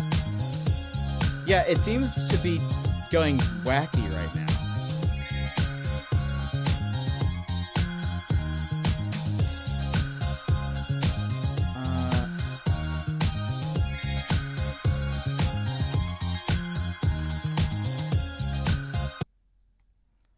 Congratulations, you managed to catch the killer in time. Now you can use the notes menu to skip to any of the 5 days. If you want to, you can hold blank to fast forward the dialogue.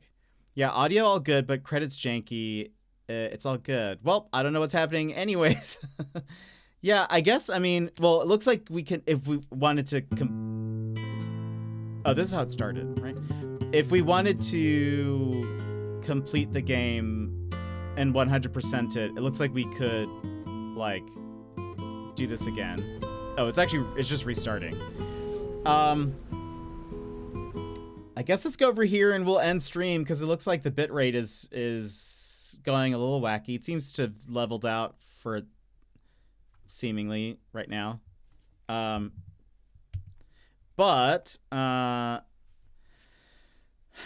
the true crime, after all, besides the bitrate dying, is the elderly couple. I know. I guess I assume they're fine. I assume they get to go home. And it looks like nope, I take it back. It's dropping again.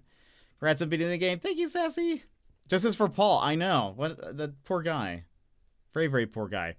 Yeah, it looks like the bitrate is acting funny, so we'll go ahead and just stop here. But friends, thank you so much for being here and hanging out with me. We'll say a couple of thank yous. Hopefully this is heard and it's not too terrible. But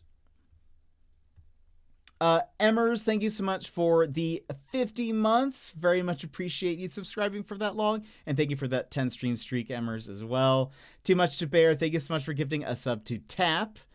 And Joss for the 50 stream streak. Gilmore for subscribing for 53 months at tier 3. Thank you so much for resubscribing. And Daz, thank you for gifting a sub to Sluggy. Very much appreciate it. Audio seems stable. Good. Can't wait for Rise of the Golden Idol tomorrow. Yeah, I'm very excited to start that. That'll be very fun.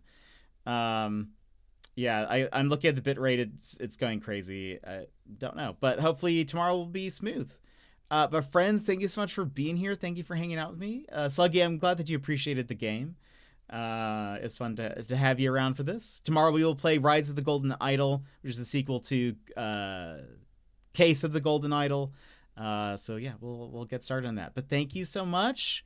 I hope everyone has a great day. Thank you for being here on this stream right after Christmas. But I hope you guys have a wonderful, wonderful day.